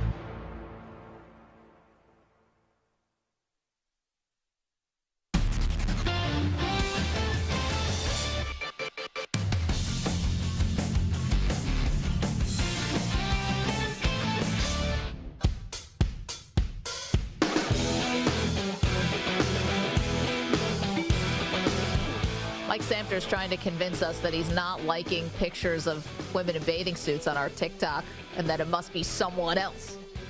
You're the one who runs the account. My bad, guys. Stu, we knew it was you. I told you. The man in mystery, Stu Kovacs. Stu, way to take a bullet for Samter on that one. Stu's single.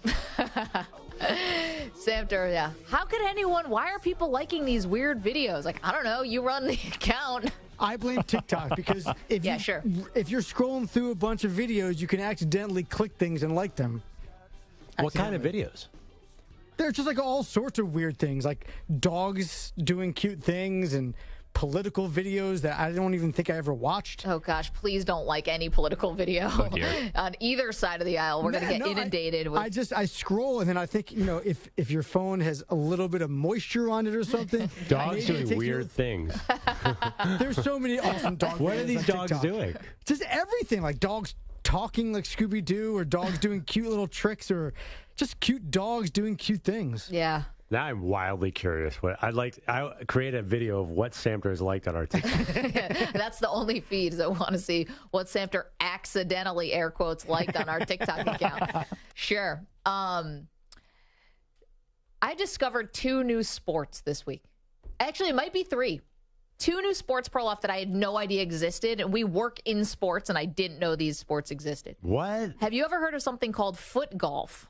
No.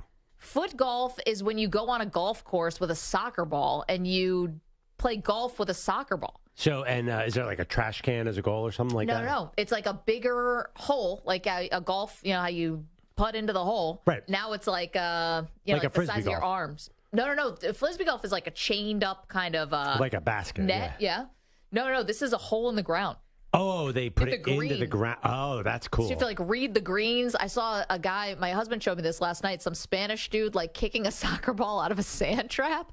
He read it perfectly, broke from left to right, and he got the soccer ball in. They won. I think one of the downsides, you would need a really big field for this. You know what I'm saying?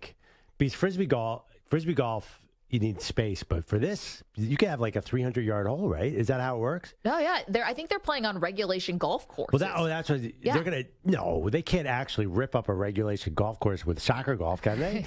I don't know. It sounds so fun, but I can't imagine a golf course letting you do that. No, I'm sure they do. They're doing it. I think they are doing it. It looked like a totally legit golf course. Nothing shady here.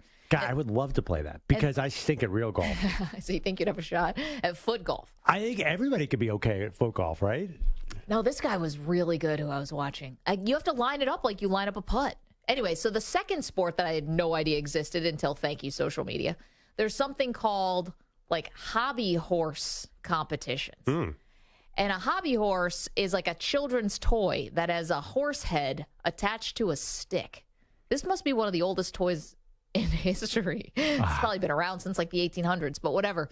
And these mostly young girls, it looks like, are riding these hobby horses in pretending to be horses. They're jumping over what are those called? Horse jumps? They're jumping over them. That sounds like doing dressage. Sounds like a Saturday Night Live skit or something where somebody thinks that they're on a real horse. Or actually, it's Monty Python, didn't they? Yes, it's like the Monty Python. Yes. So they're pretending it's a real horse. And it's just a stick. Uh-huh. So these girls are getting roasted on the internet, too, and I feel so bad for them because we were talking about this before, but, you're a parent, and sometimes your kids just get into things that you don't know about, you could care less about, but it's kind of your obligation, isn't it, as a parent to support them in whatever they want to do. So what happens if your kid comes to you and says, I want to do this ridiculous thing, and everyone on the internet's going to make fun of them at some point, but you got to let them do it, right? Yeah, of course. And it depends how expensive it is because sports are tricky expensive. Yeah, that's true. But, listen, I think there's a third sport you don't know about because it's similar. What? You never seen people playing Quidditch? I don't consider that. Well, it's basically out of a Harry Potter book. So it's the same as hobby horse. So basically they have a stick between their legs and they're running around kicking a ball. It is the nerdiest looking thing you've ever seen in your life. Yeah, it's like soccer on broomsticks. Yeah, but people play at college. It's a big deal. Yeah, I know. Yeah. I think they play the Division III level. Wait, I didn't know that. Maybe it's just club. Oh, I assume it's not sanctioned by the NCAA. It might be. But is it going to be an Olympic sport? Well, hobby horse could be an Olympic sport. Here's a question though: would you rather your kid or yourself, would you rather be doing a hobby horse or soccer, golf, or whatever, or do video games, which you can get a scholarship to go to college now at some places just by playing video games? Yeah, I'd probably rather have my kid, quite frankly, doing the hobby horse crap because at least they're out of the basement. Can't you do hobby horses in the basement? How about this? At least you're moving around. Yeah, touche, Samter. Go like another bikini pic. But at least you have to, it's somewhat cardio. Maybe you're moving a little. See, I would like my kid. I would actually, I would like the third sport. I would like my kid to play Quidditch because that would guarantee with certainty that that kid is not sexually active, so I don't have to worry about that part. The second you step on the Quidditch field, you're not getting any action for at least your college. If you're playing Quidditch in college, you are not taking anyone back to the dorm. Wait, these Quidditch teams aren't co-ed? Well, yeah, they are co-ed, actually. And Yeah, but it's like even band though- camp. They're all getting down. You underestimate the power of Harry Potter. The power of Harry Potter. Jeez. You guys are going to get us canceled. Yeah, but so I'm assuming, by the way, hobby horse is mostly women? It looks like it's mostly girls, and they look pretty young. So good grief, everyone on the internet. Lay off them. But they look kind of, it looks like insane. It looks like they're insane. It's like they have psychosis or something. Yeah. It's more about the parents, like, getting their kids into it. Oh, you think there's crazy, like, dance moms Yeah, because version? you don't want to rip the 12-year-old girl who's strutting around on a fake horse, yeah. But the parent who's like promoting this, like, hey, this is what you should be doing for your career. I don't know. Like, that's where it gets tough. Don't you have your kids do things? You just got to support it, even though if it looks silly. What? Now, where is this again? Is this Europe? I think it was like in Finland or something. Well, okay, so Europe has a whole different thing. I did an exchange in high school. I went to Berlin. Oh, how was 3 that? weeks. It was great. But the boys, I would say with twin boys, they're like, we have field hockey practice. I'm like, what are you talking about? They're like, what now? Well, he's like, field hockey. It's our high school's biggest sport. And we had field hockey, but it's not a. Oh, yeah, it's only for girls. Men don't play it. And I watched them play a little bit, and they looked ridiculous because they were hunched over. I find field hockey a bizarre sport. I don't get it. It sounds a little like hobby horse with real hockey. No, I get it. I didn't mean to say It's that. just such a hard sport because the stick is not designed very well. No, anyway. but some of these girls and I guess now guys, like, they whip that thing. Oh, and what's the other sport that they play over there that's in the Olympics? European handball. Yeah, what is that? Rocks. That's actually really fun. It's really fun to play. Watching it, yeah. It looks like someone made it up in a backyard. Definitely. It's really, really cool. I'm sorry, there's a third thing that I didn't know existed until today. There's is it Stu, the World Laughing Championships? Is that what this is called? I had it before. It's a competition to see who has the best laugh. There's a science behind all this. Just unbelievably awful. Wait a minute. Why awful? Can I say we're getting awful loose with the term sport? Are we, though? Really? Hi, Marco. So that one's like right around the chest area, but like as far as sport. Some of the sport, really? Some of these things, sport? I don't know about sport. Okay, wait, but we have some, right? Do we have okay, this is the woman who's now been crowned by some sanctioning body. This is the greatest laugh in the world.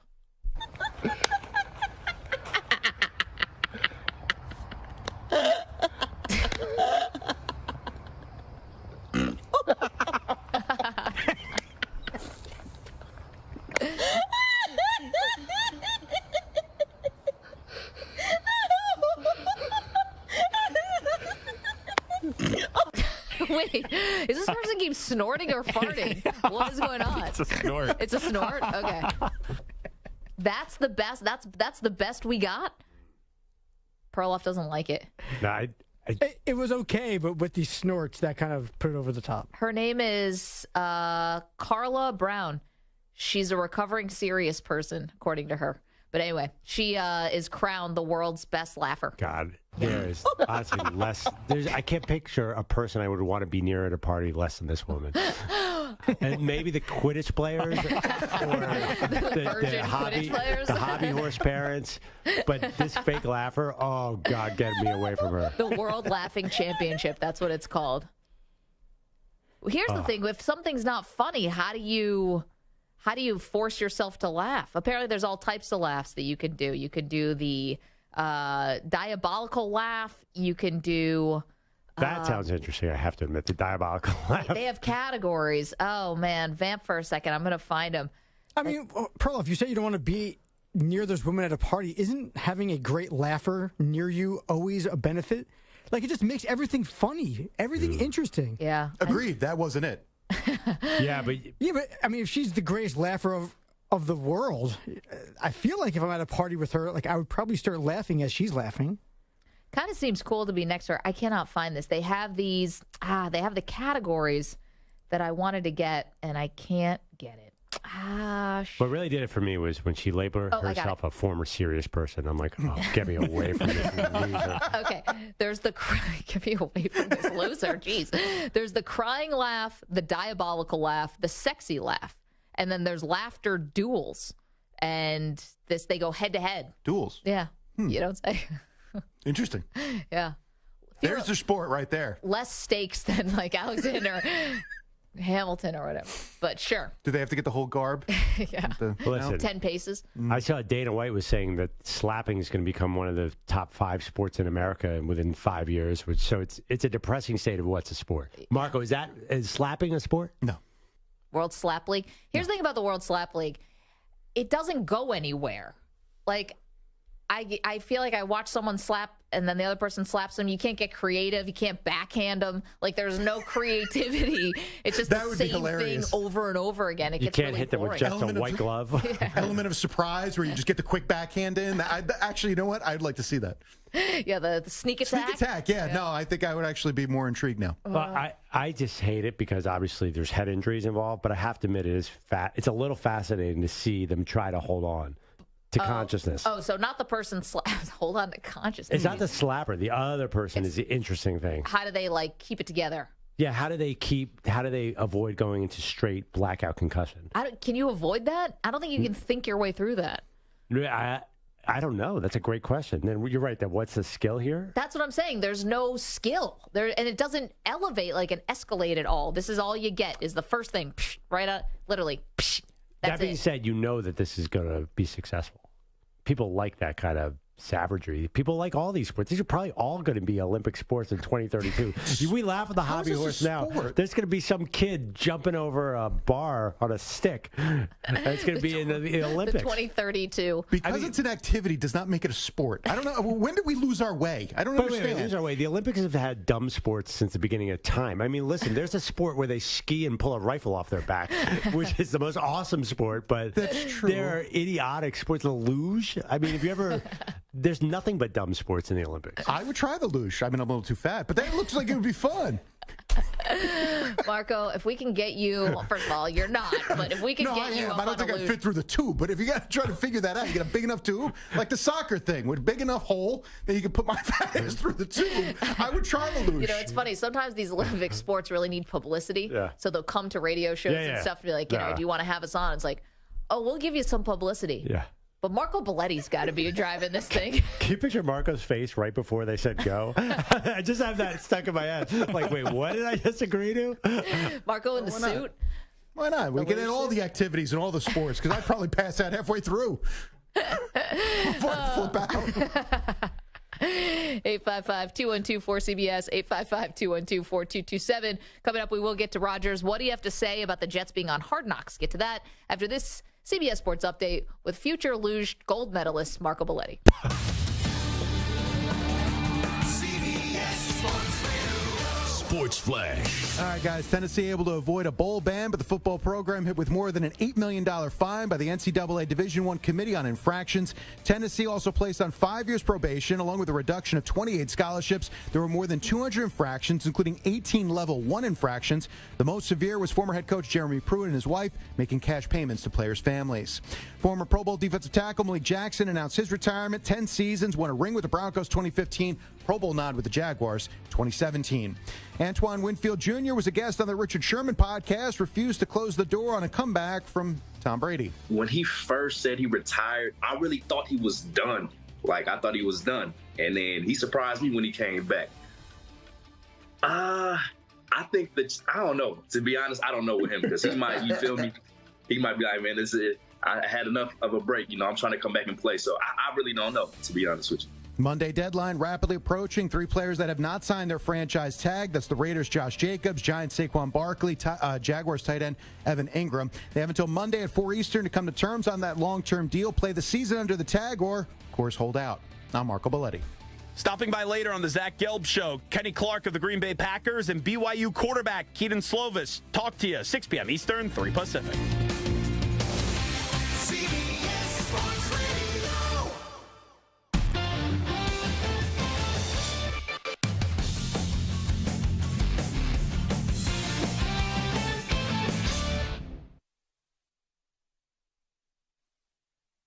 You're in a 5-minute break.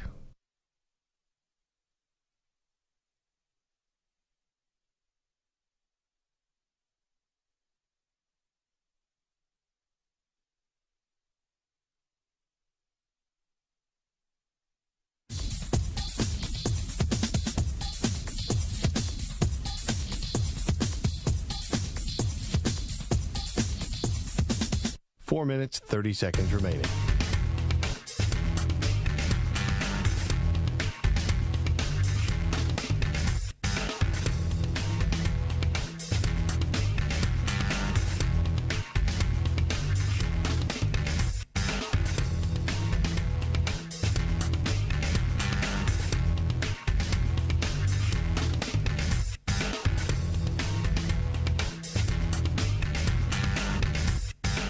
Four minutes remaining.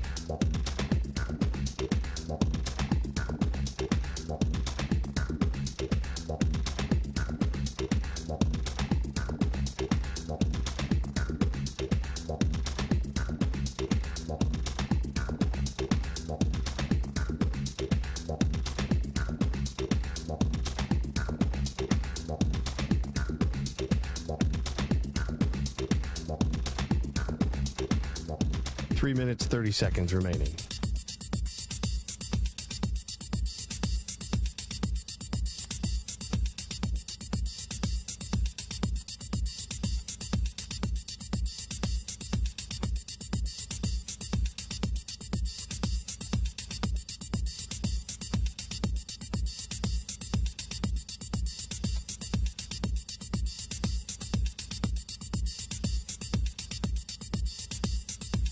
Three minutes remaining.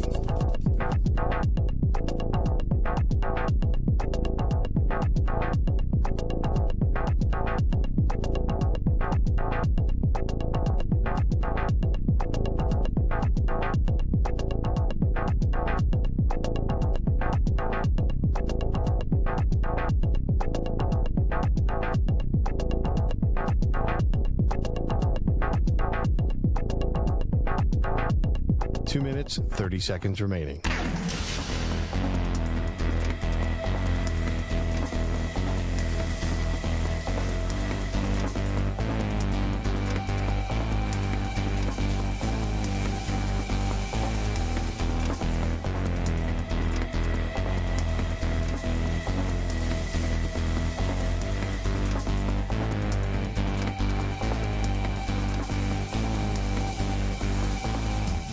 Two minutes remaining.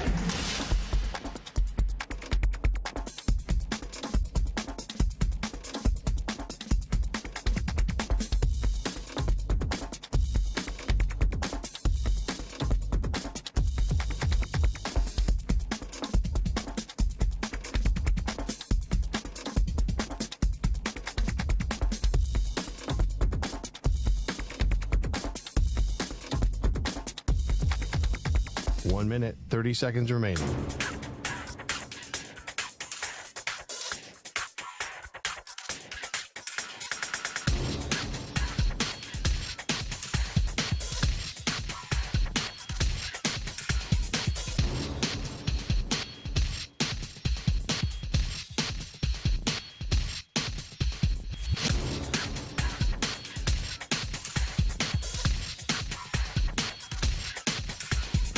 One minute remaining.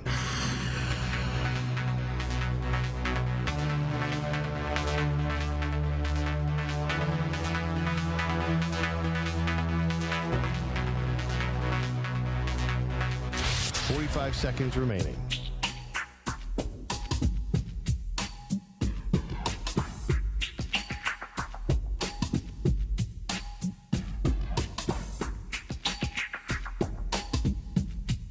Thirty seconds remaining.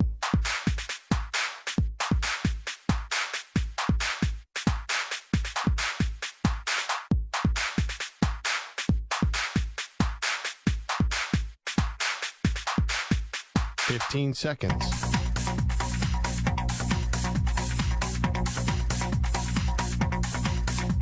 Break ends in 5 seconds.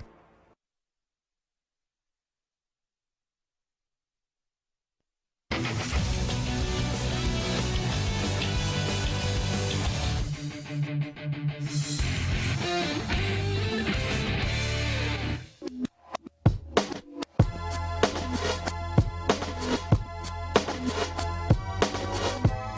back to the show. Maggie Gray, Andrew Perloff, CBS Sports Radio. If you ever miss the show, you can always catch the podcast wherever you download them. We're also on Sirius XM channel 158. We're on the absolutely free Odyssey app. You can download it. And youtube.com/CBS Sports Radio, where the Weedos and the Purple Drinkers are in full effect in the chat on this summer Friday. Let's go to the phones, 855-212-4227. Wade is in Oregon. Wants to comment on our top 5 greatest college basketball teams of the last 30 years. This ends our great debate series for the week. Greatest teams of the last 30 years. Hey, Wade, what's up? Magster, it's Yo. a Duck Friday. You didn't get the vibe or the memo or either. I don't know. Hey, Perloff. But the very first team to win it all, 1939, I couldn't tell you anybody on that team. They were the Twin Furs. We beat the Suckeyes of Ohio State. And so just a mention to that team, and that's all. Well, wait, I mean, appreciate the shout out, but, we just said the last 30 years, not the last 300. 30 years? Oh. Yeah, I know. I'm think day drinking. Some slack. I'm on summer break. But Love yeah. Well, Go Ducks. Enjoy your afternoon. Wade. That's an appropriate call from the Weedos and the Purple Drinkers. If we're going to go back 100 years, the 1942 Dartmouth Big Green got to the championship game where they lost to Stanford. So if he's going 1939 Oregon, I can go 42 Dartmouth. And when did GW ever make the Final Four? Yeah.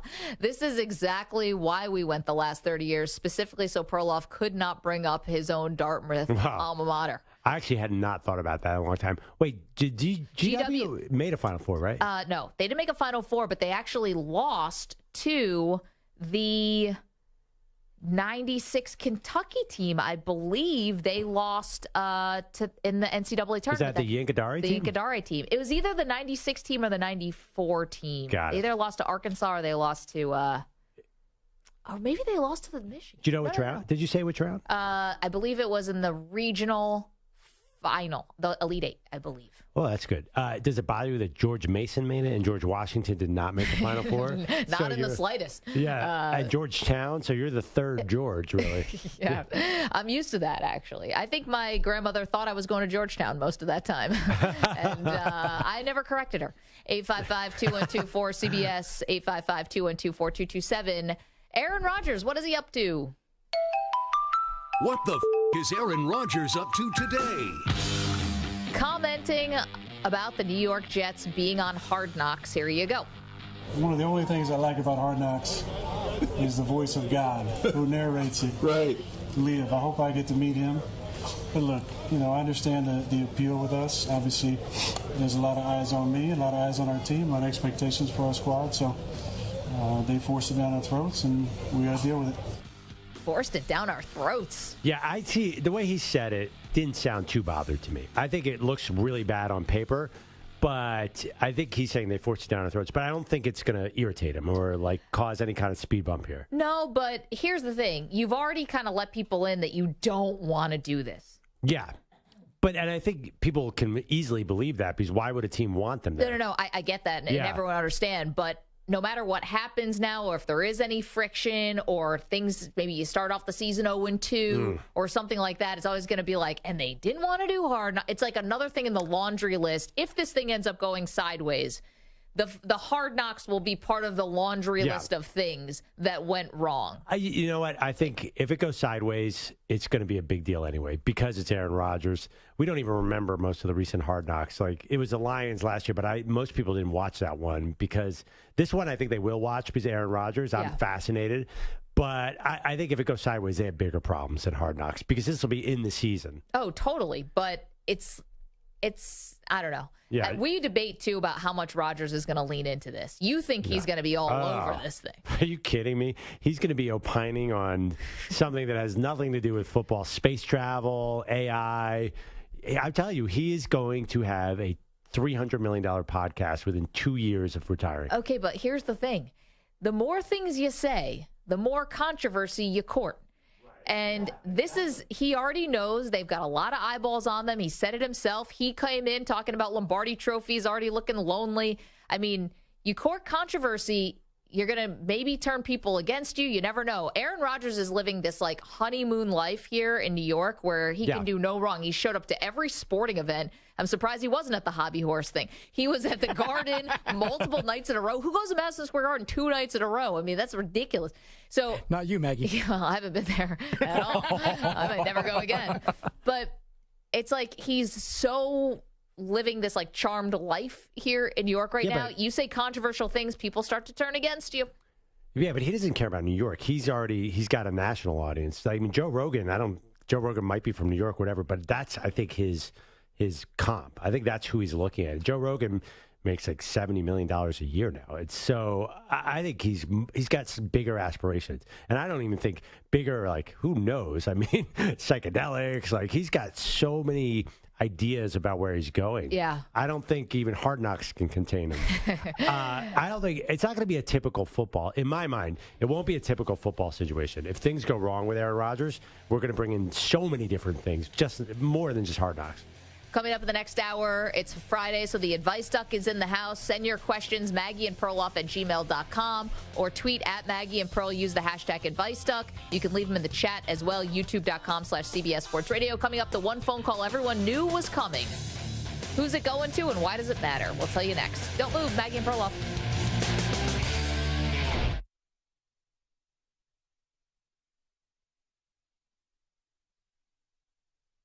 You're in a 5-minute break.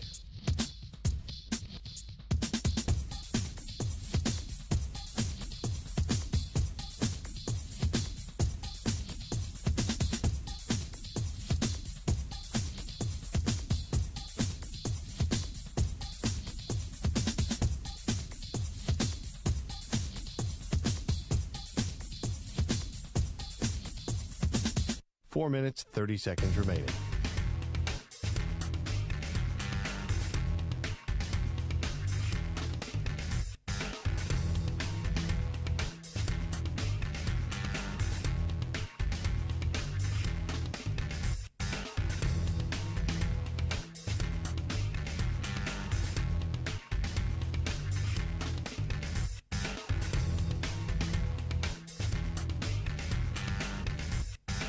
Four minutes remaining.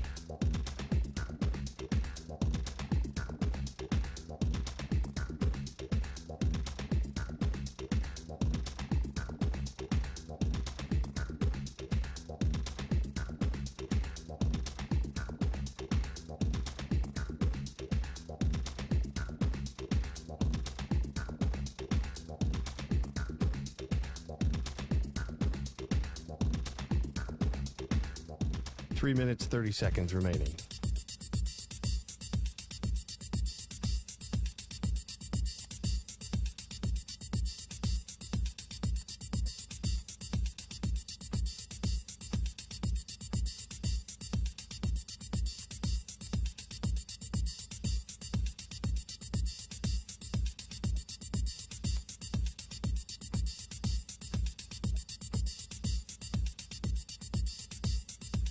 Three minutes remaining.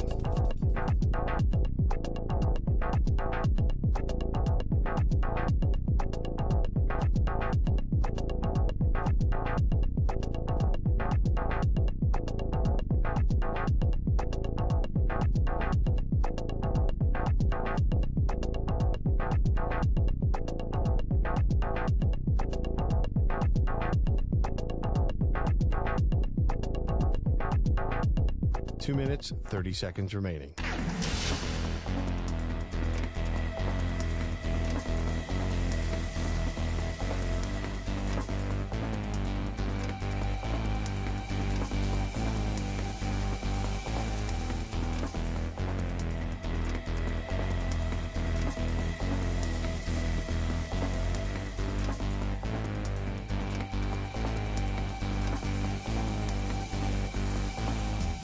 Two minutes remaining.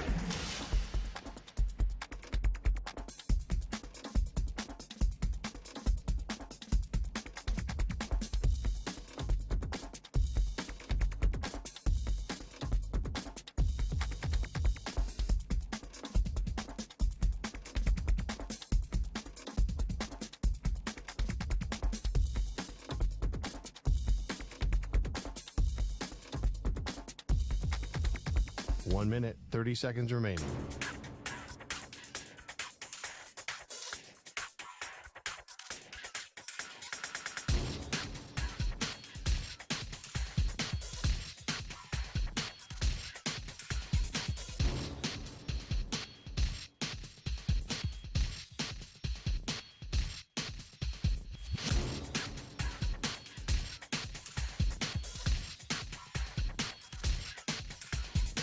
One minute remaining.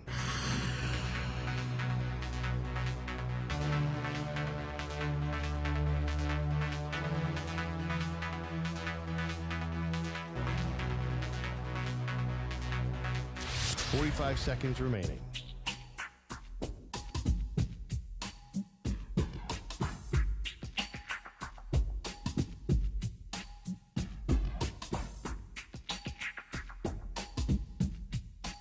Seconds remaining.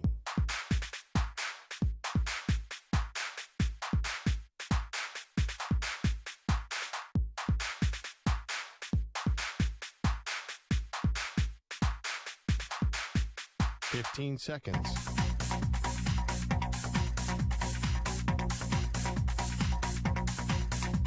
Break ends in 5 seconds.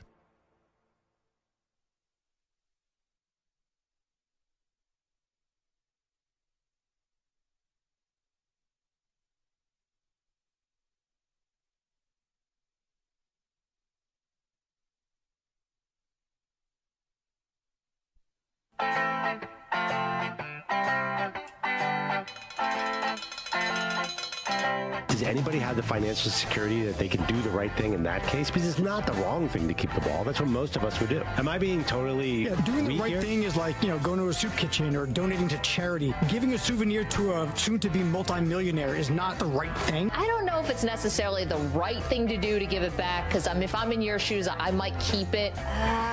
I wouldn't feel good about it. I don't know. 13-year-old Mike Santer is absolutely giving that ball to Derek Jeter or whoever. 40-whatever-year-old Santer. There's You got a bills to mortgage, pay, you yeah. have responsibilities, you got kids. Then what are you doing at a Reds game on a Wednesday night? You got all these responsibilities and all these bills to pay.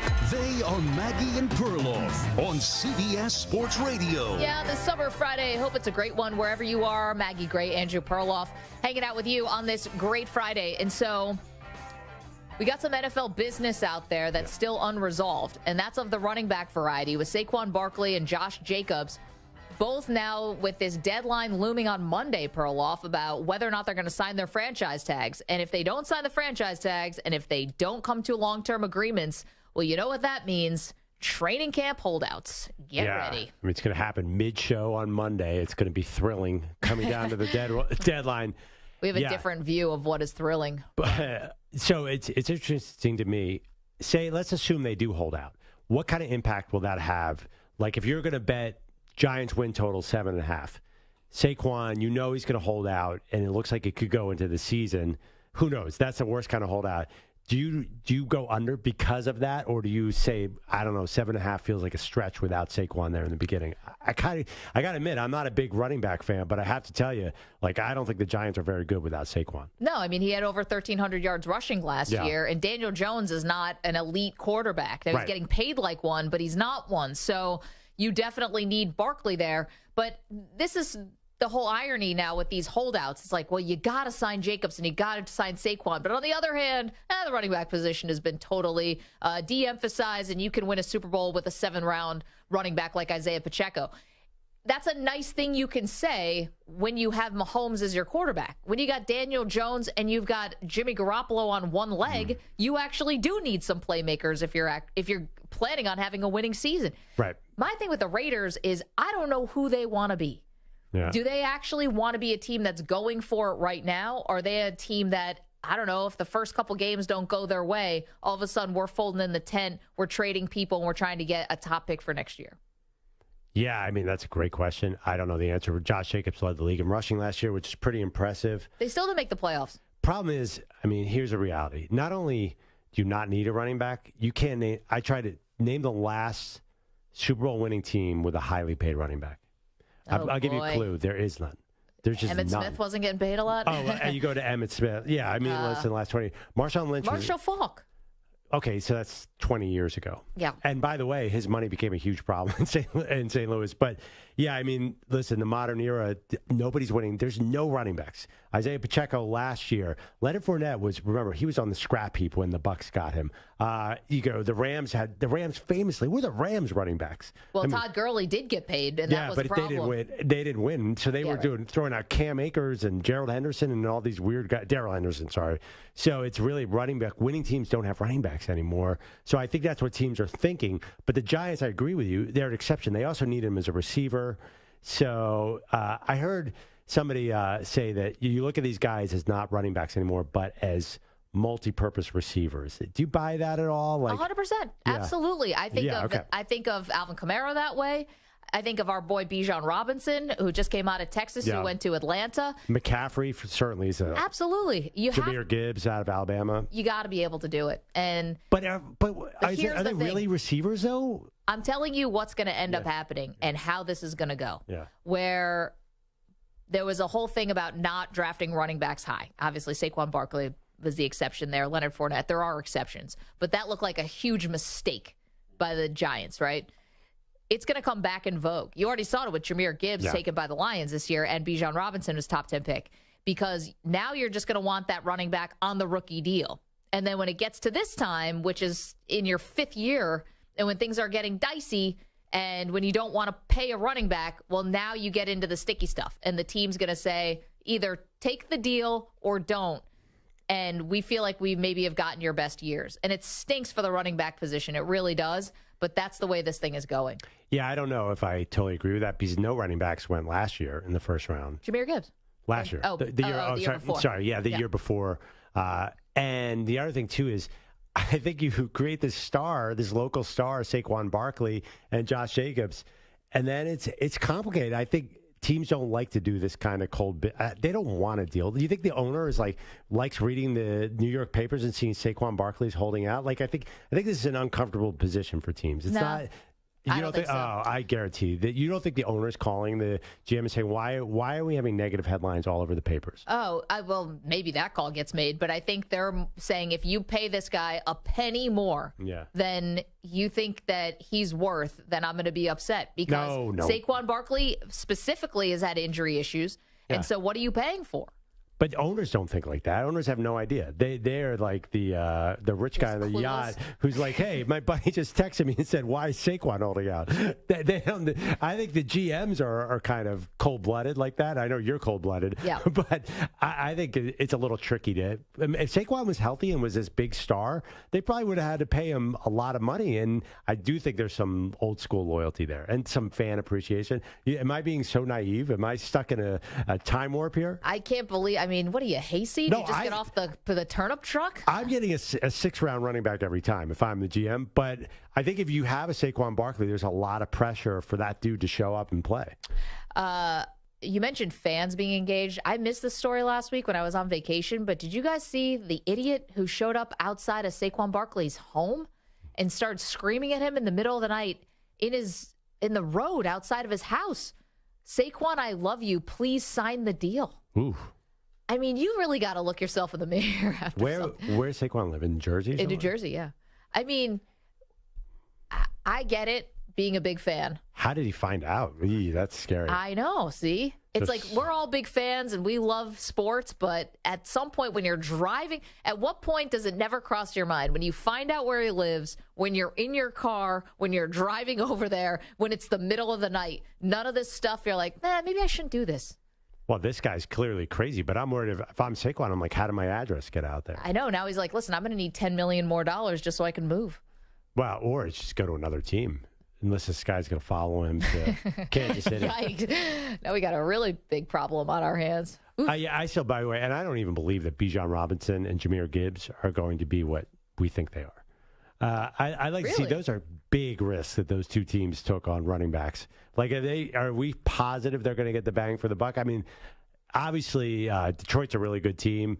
And, Alvin Kamara, 3rd-round pick.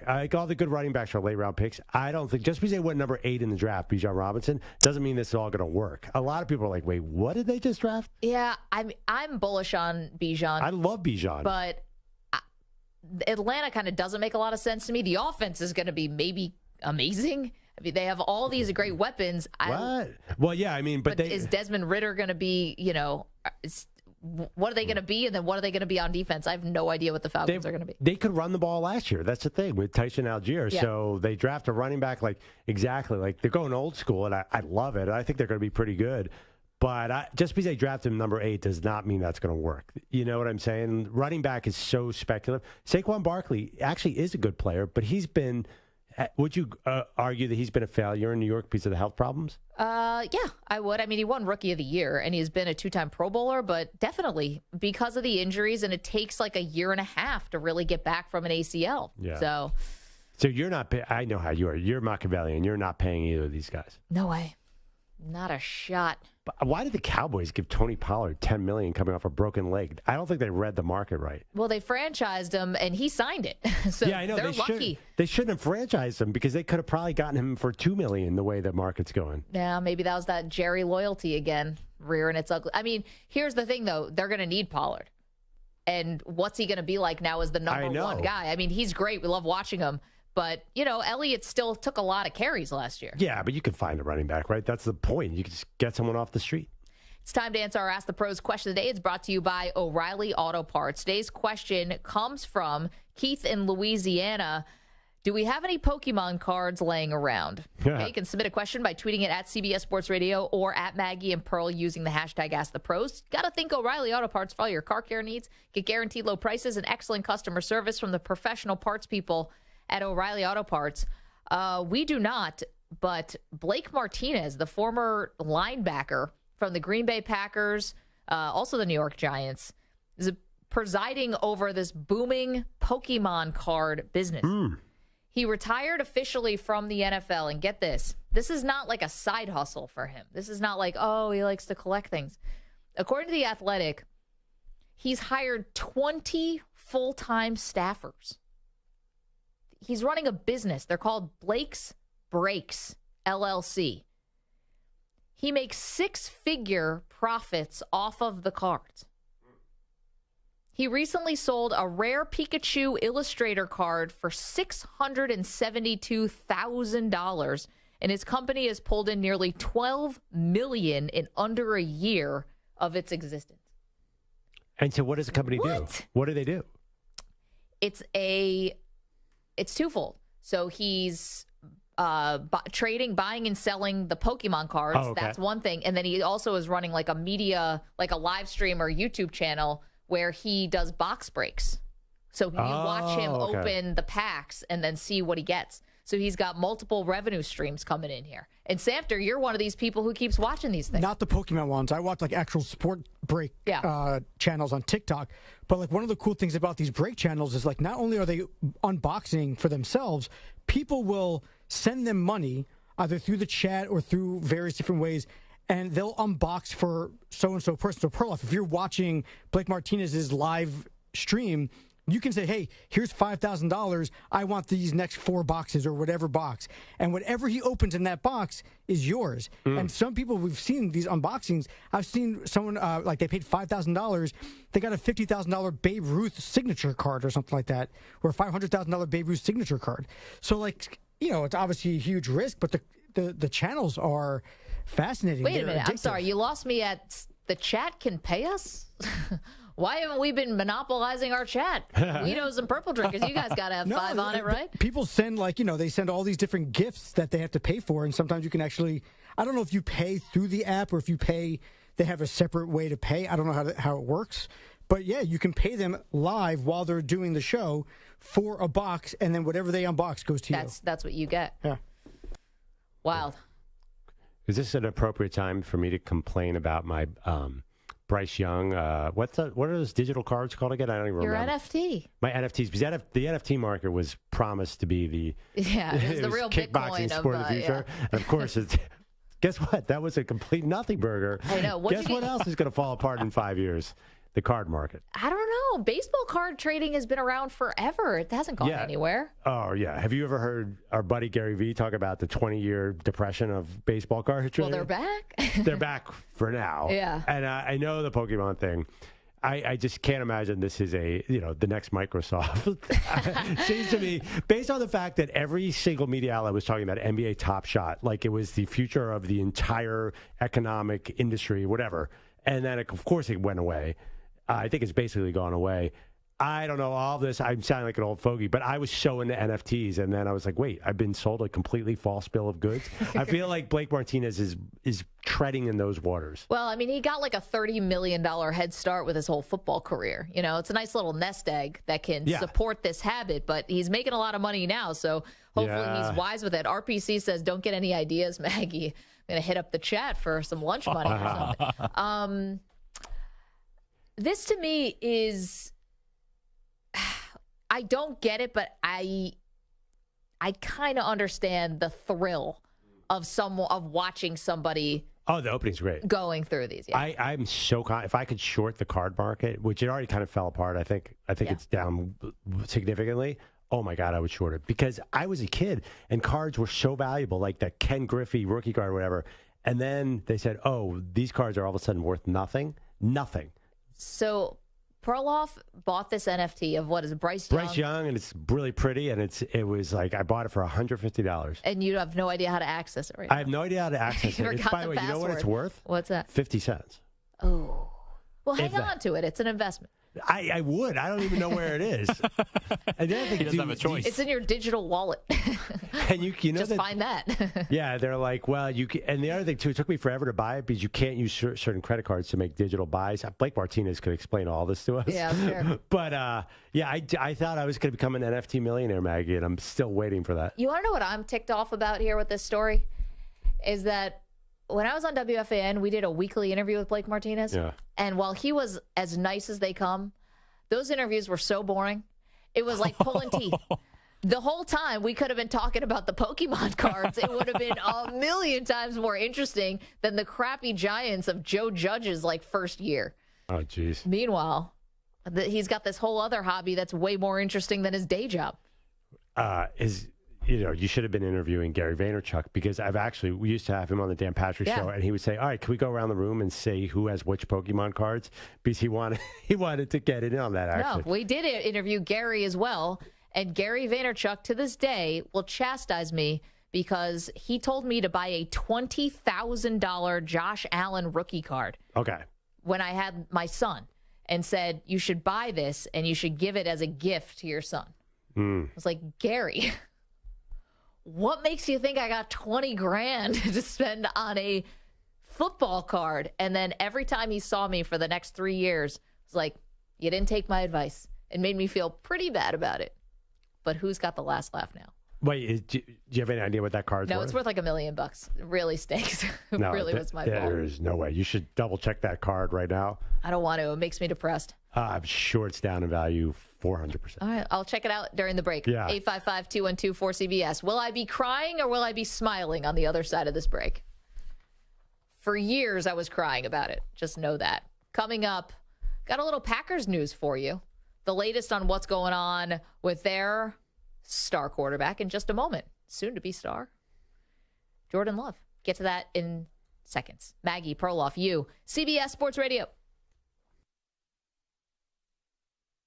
You're in a 5-minute break.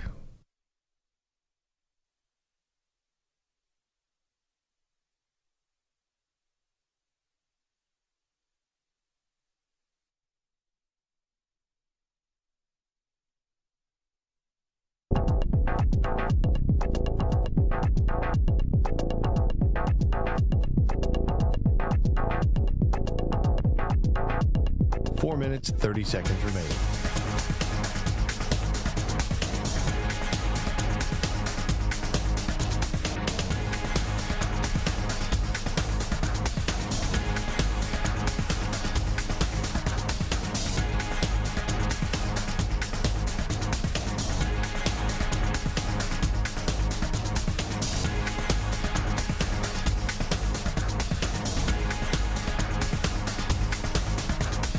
Minutes remaining.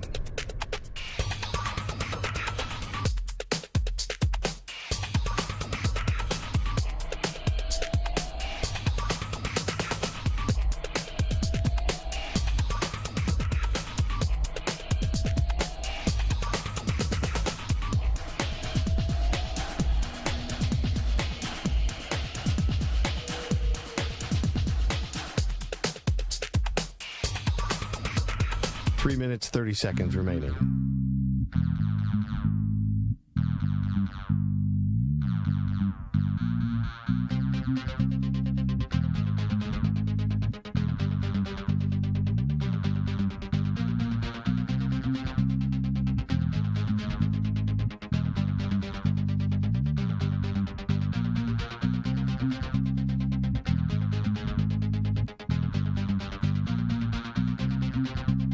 Three minutes remaining.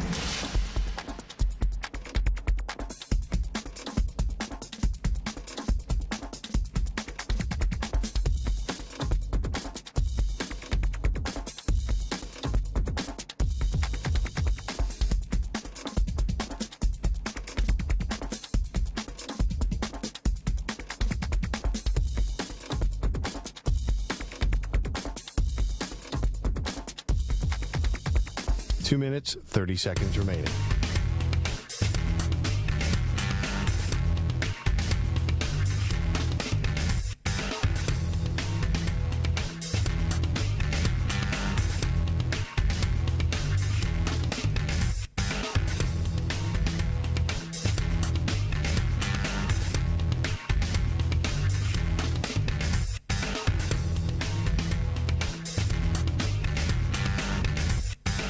Two minutes remaining.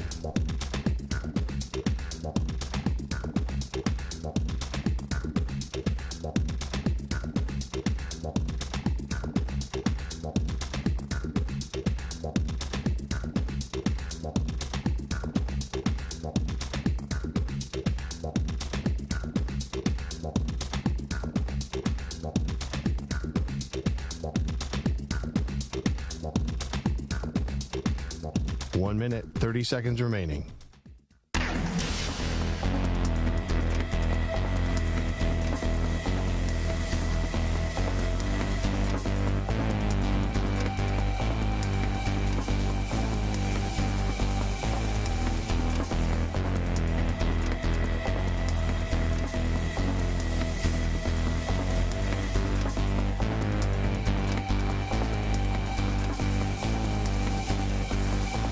Minute remaining.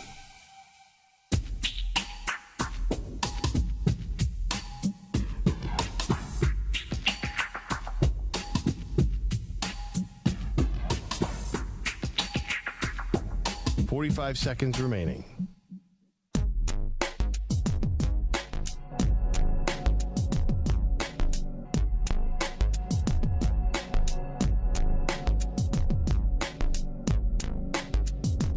Seconds remaining.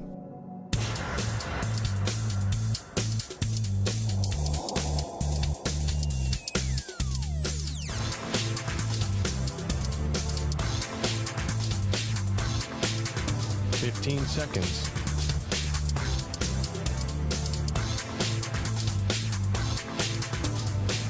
Break ends in 5 seconds.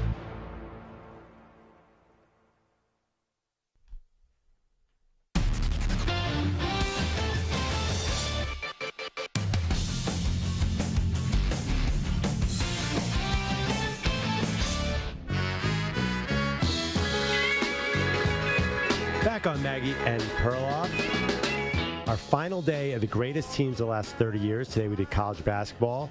Number 5, Fab 5 Michigan, 92-93. Number 4, 40 Minutes of Hell, Arkansas. By the way, best college basketball nickname.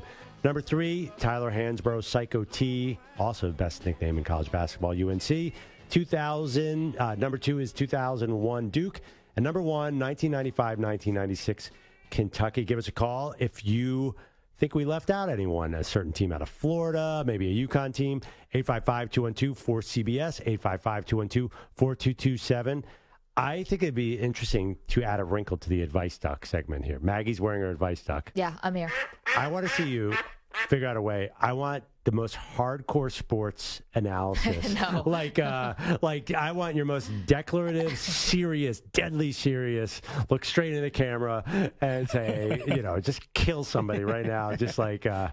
The DH killed baseball. No. The juxtaposition of the duck and someone trying to be incredibly serious would be very funny. We did get breaking news one time with the duck. Yeah, what was it? The Panthers trading up for the number one. At least that's fun. somewhat innocuous. What if it was like, don't say it will happen. Yeah. Let's see. What can I say? My biggest take. Yeah, give me actually go to sabermetrics or something. Give me VORP. like Giancarlo Stanton's wins above replacement. No, I'm not going to do that.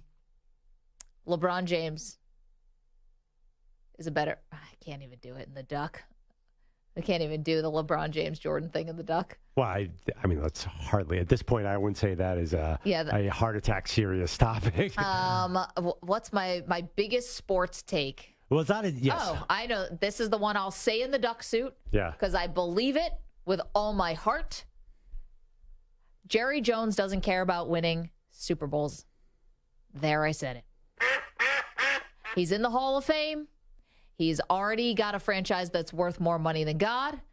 He's the most powerful owner in the NFL. Everyone knows that.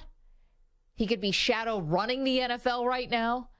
What is one Super Bowl trophy going to do to that now? It's all already at the peak. There you go. Mm-hmm. Set in the duck suit. Nah, that didn't do Didn't it. do it for you? No. I need you calling for the death penalty for a college football program.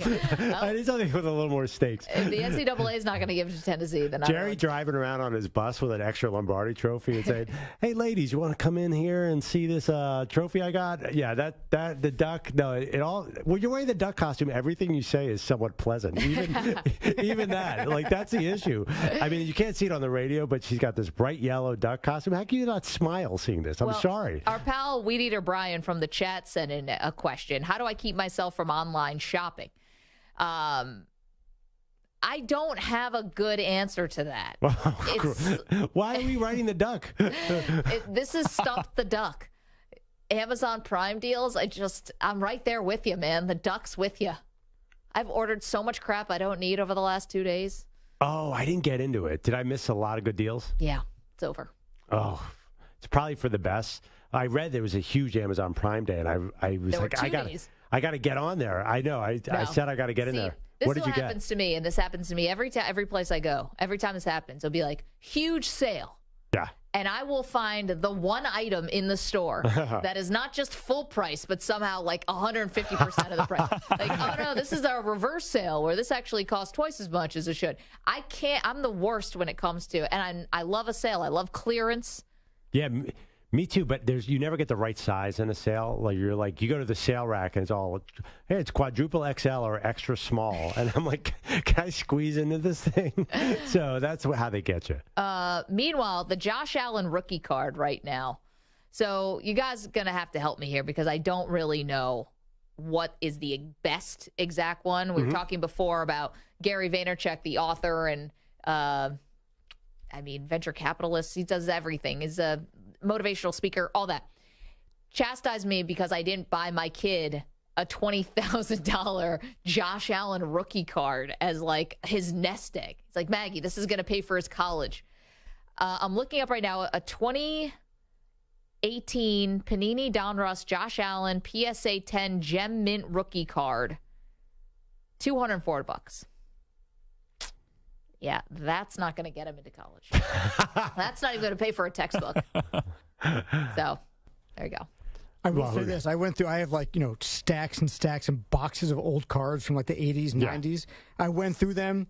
I think I had 5 cards worth $5 or more. Everything was 1 cent and absolutely worthless. I thought I would save these cards for years and make millions. They're worth nothing. I got into the wrong part of the card collecting time. Cards from the late 80s and all of the 90s are worthless because they flooded the market with different companies. But then certain years, now the value's back up, right?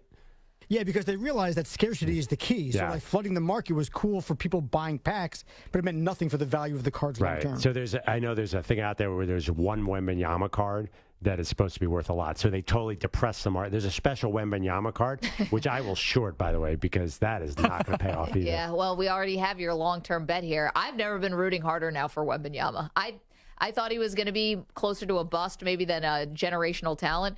But ever since Perloff said if Wembanyama wins Rookie of the Year, he'll drive to San Antonio and apologize to Wembanyama personally, now I am all aboard the Wembanyama train. He's still the heavy favorite in Vegas. Yeah, but they're never right. I'm sorry. They're always right. Well, I Not think, on this one. You know what the funny thing is? It's stupid sampler who got in my head. That's why I made this bet. Why? Because he's been talking about Scoot Henderson for a month, and I watched one Scoot Henderson game, and he's awesome. I'm like, that guy's going to win Rookie of the Year. I should drive to Portland if he wins Rookie of the Year. I would love to drive to Portland. See, the thing is, I want to do these trips. I know. Perloff's just looking for an excuse to get away. But, I feel very confident Wembanyama's not going to do it. Scoot Henderson looks like a surefire. He's going to score 20 points a game in Portland. I think he's going to win Rookie of the Year, too. But, man, I tell you, when I am rooting for Wemby, I'm more interested in whether or not Perloff can actually find Wemby when he gets down to San Antonio. He's 7'5". How can I miss him? Just walk away. I mean, how many 7'5" guys are there? Just don't tap him from behind. Yeah, right. You get his backhand in the face. But you guys think the specter of Britney fans is going to ruin Wembanyama's rookie year? We do. We do believe that her fan base is going to learn everything they need to know about basketball. They're going to become experts just so they can clown Wembanyama for the rest of his life. Yeah, but I think the gap between Swifties and this Britney Spears fan base is rather large. The fact that Britney's in Vegas, I'm not scared of Britney. They literally got her out of her conservatorship in court. Like they flooded the streets. These fans are amazing. They're so intense. Now, maybe Swifties might be currently the ones in charge, but like, in 20 years, when Swifties no longer like the top of the charts, are they still going to have the same fervor? Britney fans are like crazy. You can't ask with Stu. Britney fans. Stu, big Swiftie. Michael in Roseburg, Oregon, has sent us a couple emails here that I think deserve to be read. He says he believes Butler deserves to be in our top 5 greatest college basketball teams of all time. We did talk about Butler. Yeah. The Bulldogs, great story. One Gordon Hayward 3-point launch away from winning a title and upsetting Duke, which would have been an all-time amazing team, and then comes back the next year and goes back to the title game and loses again. But that was incredible. Could we say they are top 5 greatest of all time? They were. How'd you put it? You said most remarkable or most noteworthy, memorable, noteworthy. Yeah. Yeah, I mean, you could do a list of teams that didn't win a title. That Mike loves that Duke team from '98 with Elton Brand. Obviously, this Kentucky team that did not win a title in 14-15 is arguably a better team. Is it possible we have the wrong list because the team that was so good ran into a better, a hot team, and basketball's fluky like that? Well, I was thinking basketball is almost the hardest because the postseason tournament is the most fluky. Yeah. Besides, I guess, postseason hockey, but at least you get a series with postseason hockey. This is just the one-and-done nature of the tournament makes it really tough. What about also Gonzaga team? Had some great teams that came up just short. They almost went undefeated in a year. Here's the one thing about Gonzaga, the schedule every year. Yeah. It's a little light, is what I want to say. So Michael also had a good idea that you and I did not do or think of, and it's probably what we should have done today, now that I think about it, on-air production meeting. The top 5 most disappointing NBA teams of the last 30 years. We could have done the top 5 most disappointing teams of all time. Of the last 30 years, pardon me. Oh, like for every sport. We could have done it for every sport. He did it for NBA. Wait, let me guess. He probably has a Karl Malone Lakers, right? No. He had the 2010-2011 Miami Heat. Oh, that lost to Dallas. Yeah, down in Dallas. Yeah. He had that number 1. I'm doing this reverse order. Number 2, he had the 2015-2016 Golden State Warriors with the historic season, but they lost to the Cavs. The 2023 Boston Celtics, the ones that just lost to Miami Heat. Ooh, that was not a great team, but okay. The 2021-2022 Brooklyn Nets. This was Durant, Harden, Irving, LaMarcus Aldridge, Patty Mills, Blake Griffin, Goran Dragic, Seth Curry, and he put Ben Simmons with an asterisk. And then the 2018-2019 Portland Trailblazers. Lillard's last chance in Portland after some incredible playoff games led to being swept in the conference finals by the Warriors. Yeah. Thank you for that list. I think you could add the Steve Nash, Dwight Howard, Lakers Sports Illustrated cover. And I think you could argue that Miami Heat one's a great one, but also the Lakers with Karl Malone, Gary Payton, Kobe, and Shaq. Yeah, but they made the finals. But everyone was sure they were going to win. It was such a fait accompli that team was going to win a title. Which I guess LeBron's team made the finals too. They just lost them. Yeah. I mean, that LeBron team was still kind of getting know each other, but those are great teams. I'm sure in the 90s, like, do you count the teams that lost to Jordan disappointing or not really? No, you ran into Jordan. Yeah, the Houston tried to put together a dream team to knock him out, and it couldn't quite get it done. I mean, I'm not disappointed in them, but like my heart kind of breaks for the Sacramento Kings team that lost to the Lakers, just because the Donaghy scandal, all the things that came after it. That team was awesome. I was thinking about it. Was Tony Delk on that team? We're doing our Kentucky team, 96. Tony Delk was on some of those Kings teams that people liked. Yo, speaking of Portland, by the way, if you look at a greatest basketball team list, the Blazers team that lost to Jordan makes a lot of those lists. Yeah. That was an incredible team that didn't win. Yeah, I don't Drexler, think Duckworth, right? Yeah, Jerome Kersey. Detlef Schrempf. He might not have been on that team. I'm sorry. He might. Anyway, that was a great team. So you had these, they were 63 and 19. Like, that was a great team. Love you, Portland. We do love you. 855-212-4CBS, 855-212-4227. All right, well, thank you for all the questions got sent today. Coming up, we got an update. One starting quarterback dealing with injuries, but will he be ready for week 1? Get to that in just a moment after this CBS Sports Update with Marco Belletti. CBS Sports Radio. Sports Flash. All right, guys, over 200 infractions, including 18 level 1 infractions. Tennessee football program, though, able to avoid a bowl ban. They were put on 5 years probation, hit with an $8 million fine. Antoine Winfield Jr. joined the Richard Sherman podcast, seemed to leave the door open a crack when it came to Tom Brady making another comeback. He could go back at the end of the training camp and they'd be like, yep, Tom, get back in there. Most definitely. I'm sure we still reaching out to him, trying to see if he's trying to come back to the team. So, hey, it could happen. Anything's possible. Now, for a 10-year veteran, Malik Jackson announced his retirement. 2017 Pro Bowler in Jacksonville, helped the Broncos bring home a title as well in 2015. Deadline coming for teams on a long-term deal with the franchise tag. That is Monday. There are 4 players on the tag: Evan Ingram, Saquon Barkley, Josh Jacobs, and Tony Pollard. Pollard's the only one to sign the tag already. Dwayne Wade joining the WNBA's Chicago Sky ownership group, became the latest high-profile figure to invest in the league. Wimbledon, Novak Djokovic back in the finals, looking for his 8th title, his 5th consecutive. Joker looking for his 24th Grand Slam overall, which would set a tie with Margaret Court that leads the most all-time by a male or female. Djokovic will battle Carlos Alcaraz in the finals. Make quick work of Daniil Medvedev. I'm Marco Belletti. CBS Sports Radio is everywhere, at home, in your car, and of course on your phone and tablet. Find us on your local affiliate, SiriusXM Channel 158, or the free Odyssey app. CBS Sports Radio.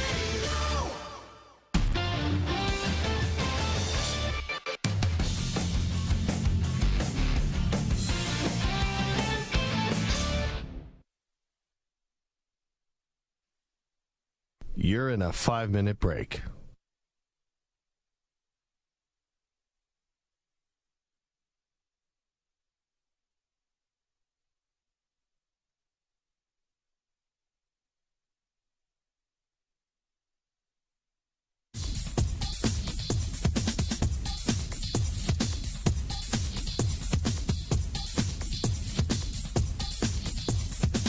Four minutes, 30 seconds remaining.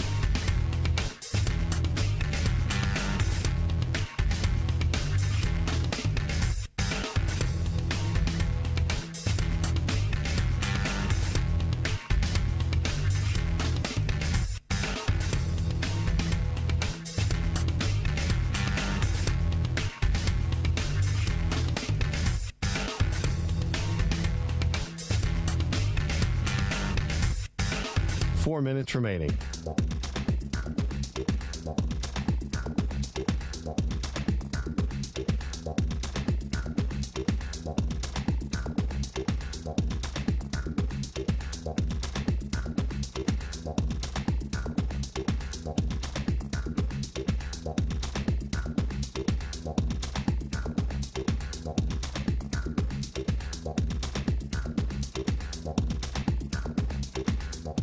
Three minutes, 30 seconds remaining.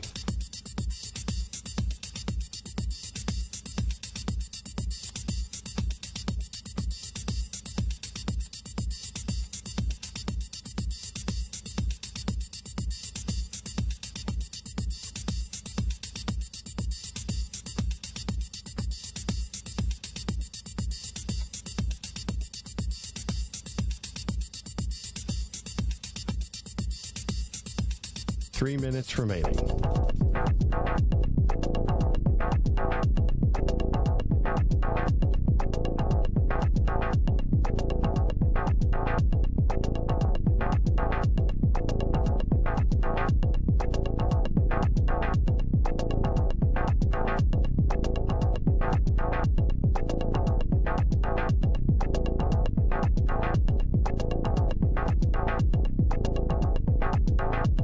Two minutes, 30 seconds remaining.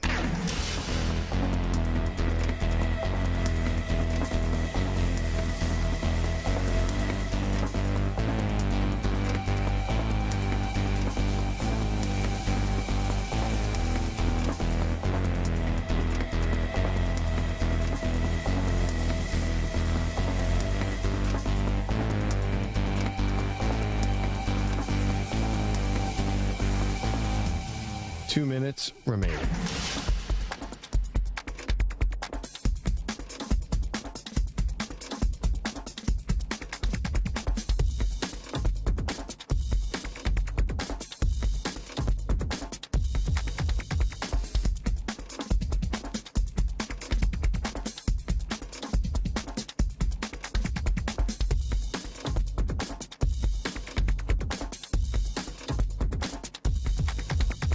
One minute, 30 seconds remaining.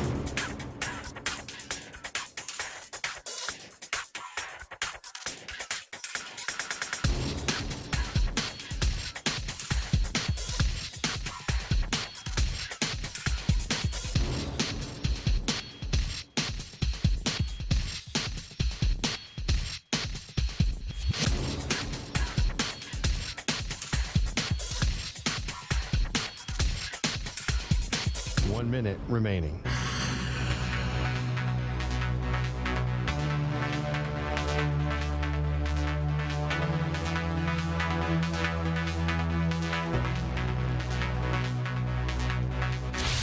Five seconds remaining.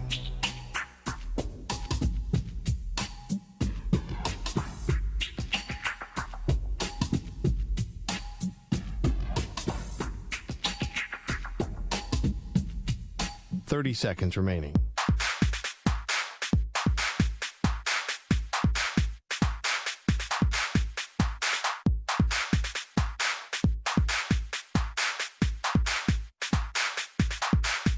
Fifteen seconds.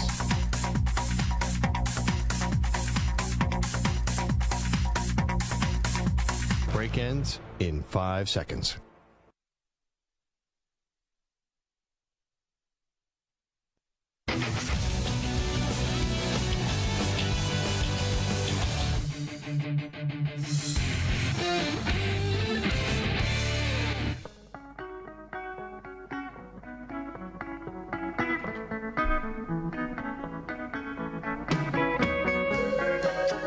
Maggie and Perloff. Man, big day for Andrew Perloff. Can I tell you what you just told me? Not about that thing. About this is a big day for your family because your youngest daughter's getting a phone. You can say the other thing, too. I guess you can't. No. I don't want to do that. But your youngest daughter's getting a phone. No. Okay. So we're supposed to. My youngest daughter's going from 5th grade to 6th grade, and a lot of her friends are getting phones. And we want it for safety reasons. She walks alone in the neighborhood. But we've done this before. Have you bought a family plan for 4 people? Yes, we ended up with so much crap we didn't need. So that I'm is wearing one of this Apple Watch. I could give a crap. I don't want to know anything. I don't care how many steps I take. I hate all of this. So I understand that what's going on with NATO right now, that's a very tense negotiation. Me trying to not be upsold at the Verizon store is going to be like, if I'm not on my A game, Maggie, I need to go to bed early tonight. If I'm not on my A game before this appointment at the Verizon store, I'm going to walk away with 9 products that I do not need. Do you know how many iPads you're going to walk out of that store? Do you know how many we have sitting around the apartment right now doing nothing? So dumb. I don't know how. And do you know, don't even think about buying a phone case in there. Oh, they're like my God. $70. It's ludicrous. I have to tell you, and I think the last time I did it, I'm 90% sure the guy who took all my information was turning around, not even like right in front of us, selling our information to somebody else. It was the most. It's a very hard thing to do, and I'm like, well, I'm going to try and do it online. That doesn't do anything. No, you can't do it online because it's all. But it'd be funny if before you even walk out of the store, it's like a Nigerian prince is already texting me, asking me for thousands of dollars. Like, I'm still in the store. But I got to tell you the other thing, too. Yet. She's in 5th grade going to 6th grade. She's my little girl. The second she gets a phone, forget. That's official teenagerhood right there. She's out. You've lost her. She's out. I've lost her. We're going to be in the car. She's going to have Snapchat downloaded, and I should just say goodbye. I'll see you after college. Put the earbuds in, and I'll see you when I'm walking you down the aisle. I'm sorry. Kind of true, though. Okay. Well, no. She's going to need money at certain points, and then she'll be nice for 10 minutes. Oh, yes. I forgot. She is going to need money. So be prepared with that wallet. Okay. Got an update for you. Apparently, Brock Purdy. They are maintaining, Perloff, that he is going to be ready to go for week 1 of the regular season. I'm dubious. Yeah. I think we are getting a Sam Darnold, Trey Lance situation. But as I've mentioned this to you, I don't know if we talked about this on the show, but to me, like, this is Trey Lance's golden opportunity. I know I know San Francisco has said like it's Brock Purdy's job to lose and all that, but if Trey Lance, first of all, if he can't beat out Sam Darnold in training camp, then you might be one of the biggest busts of all time. But secondly, I don't agree with that. But you know what I'm saying? Like, you got to be able to beat out Sam Darnold. You have more time with the playbook. Darnold is not a good quarterback, and so he should be able to win that job, even though he's younger than Darnold. And then he should make this so that they can't go back to Purdy, right? Like, Trey Lance has got to win this job and then win it convincingly so that when Purdy is healthy, like, I'm sorry, we can't go back to you. Like, Trey's just playing too well. That would not be my strategy in the Trey Lance camp. Okay. I would sit back. It's the San Francisco 49ers, and it's not, maybe it is Kyle Shanahan's fault, but I would sit back, let Sam Darnold take hits for the first 4 weeks. He gets hurt. Then maybe weeks 5 to 9, Brock Purdy, he gets hurt.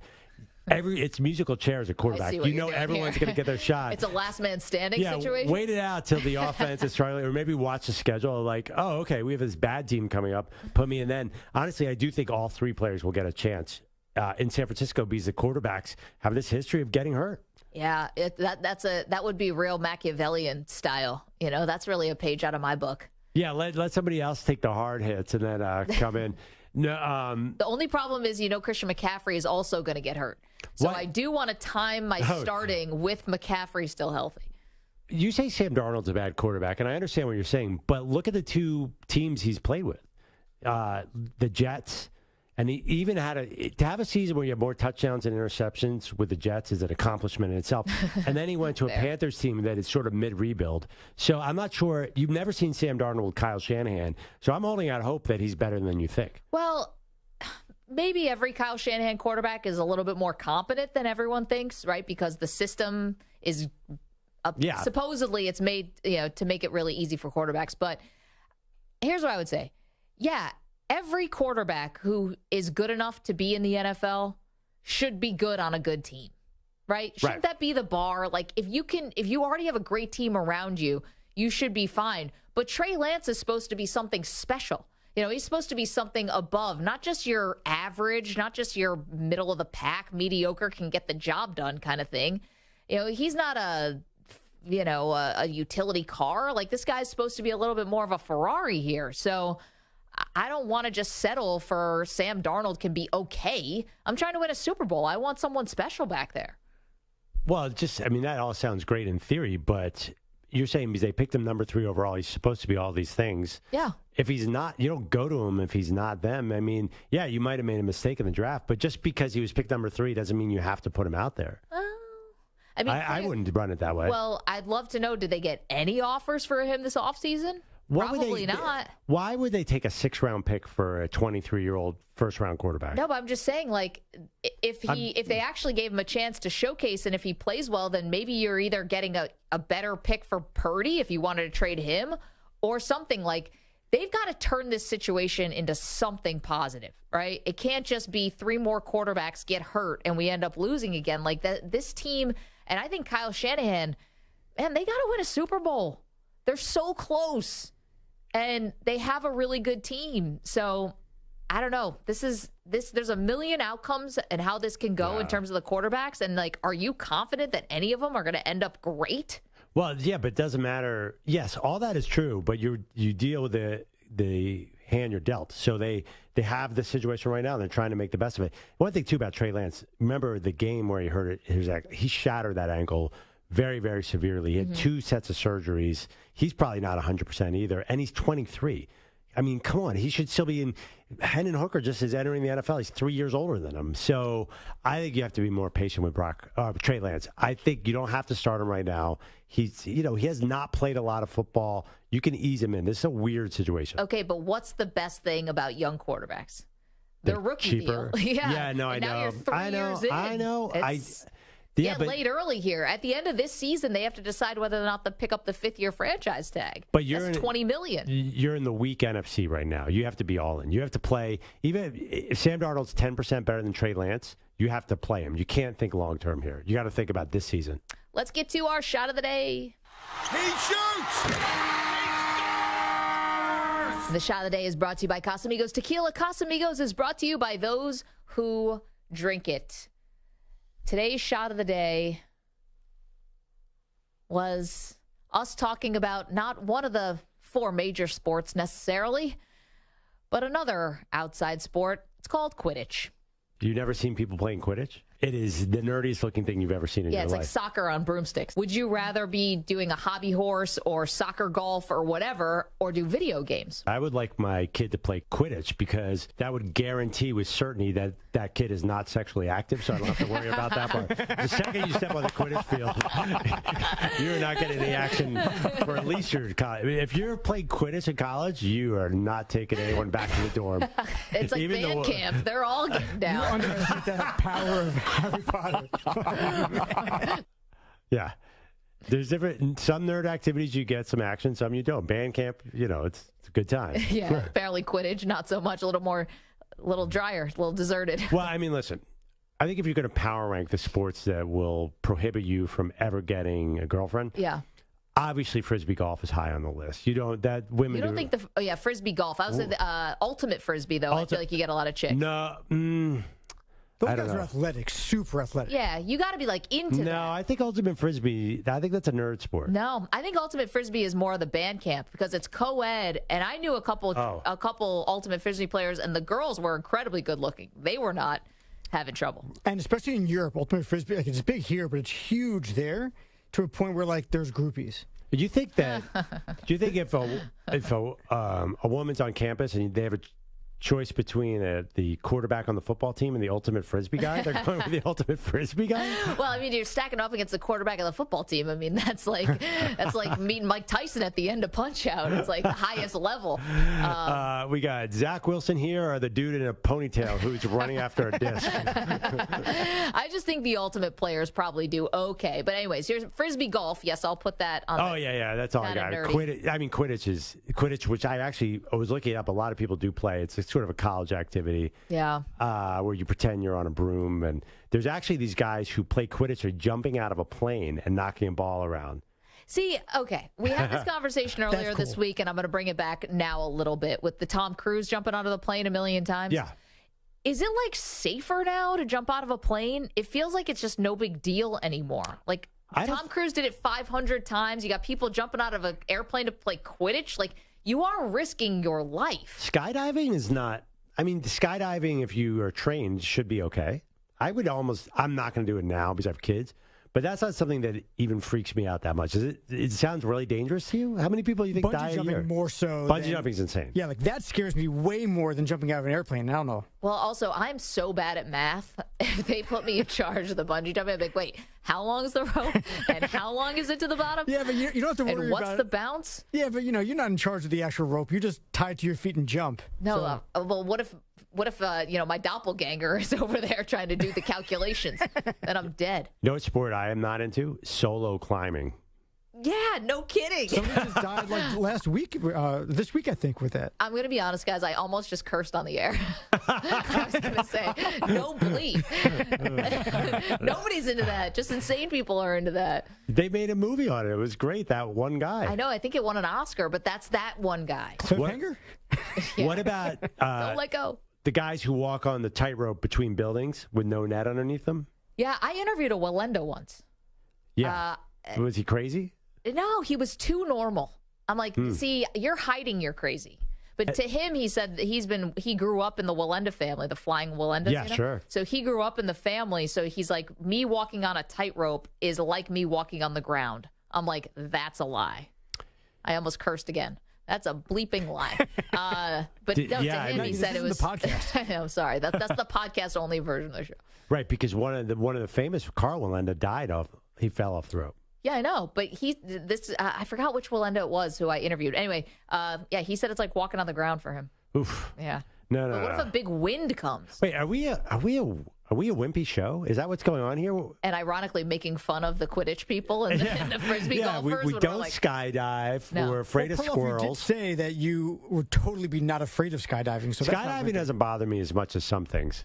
Because you're really well trained. Usually when you start out a guy, you do a guide who knows what he's doing. Yeah, but what if you get blown off course or something, and then you land in like the sharpest tree forest ever or something? Blown off course? Like you land on top of a fence. I don't know. That sounds bad. A million things could happen. Thank you, Sandra. Thank you, Stu. Thank you to Jimmy King, who joined us earlier for the Fab great, Five. by the way. He was delightful. Thank you to the Weedos, the Purple Drinkers. Fantastic. Next week, we start a brand new debate series. What will it be? Have to tune in Monday to find out. Have a great weekend.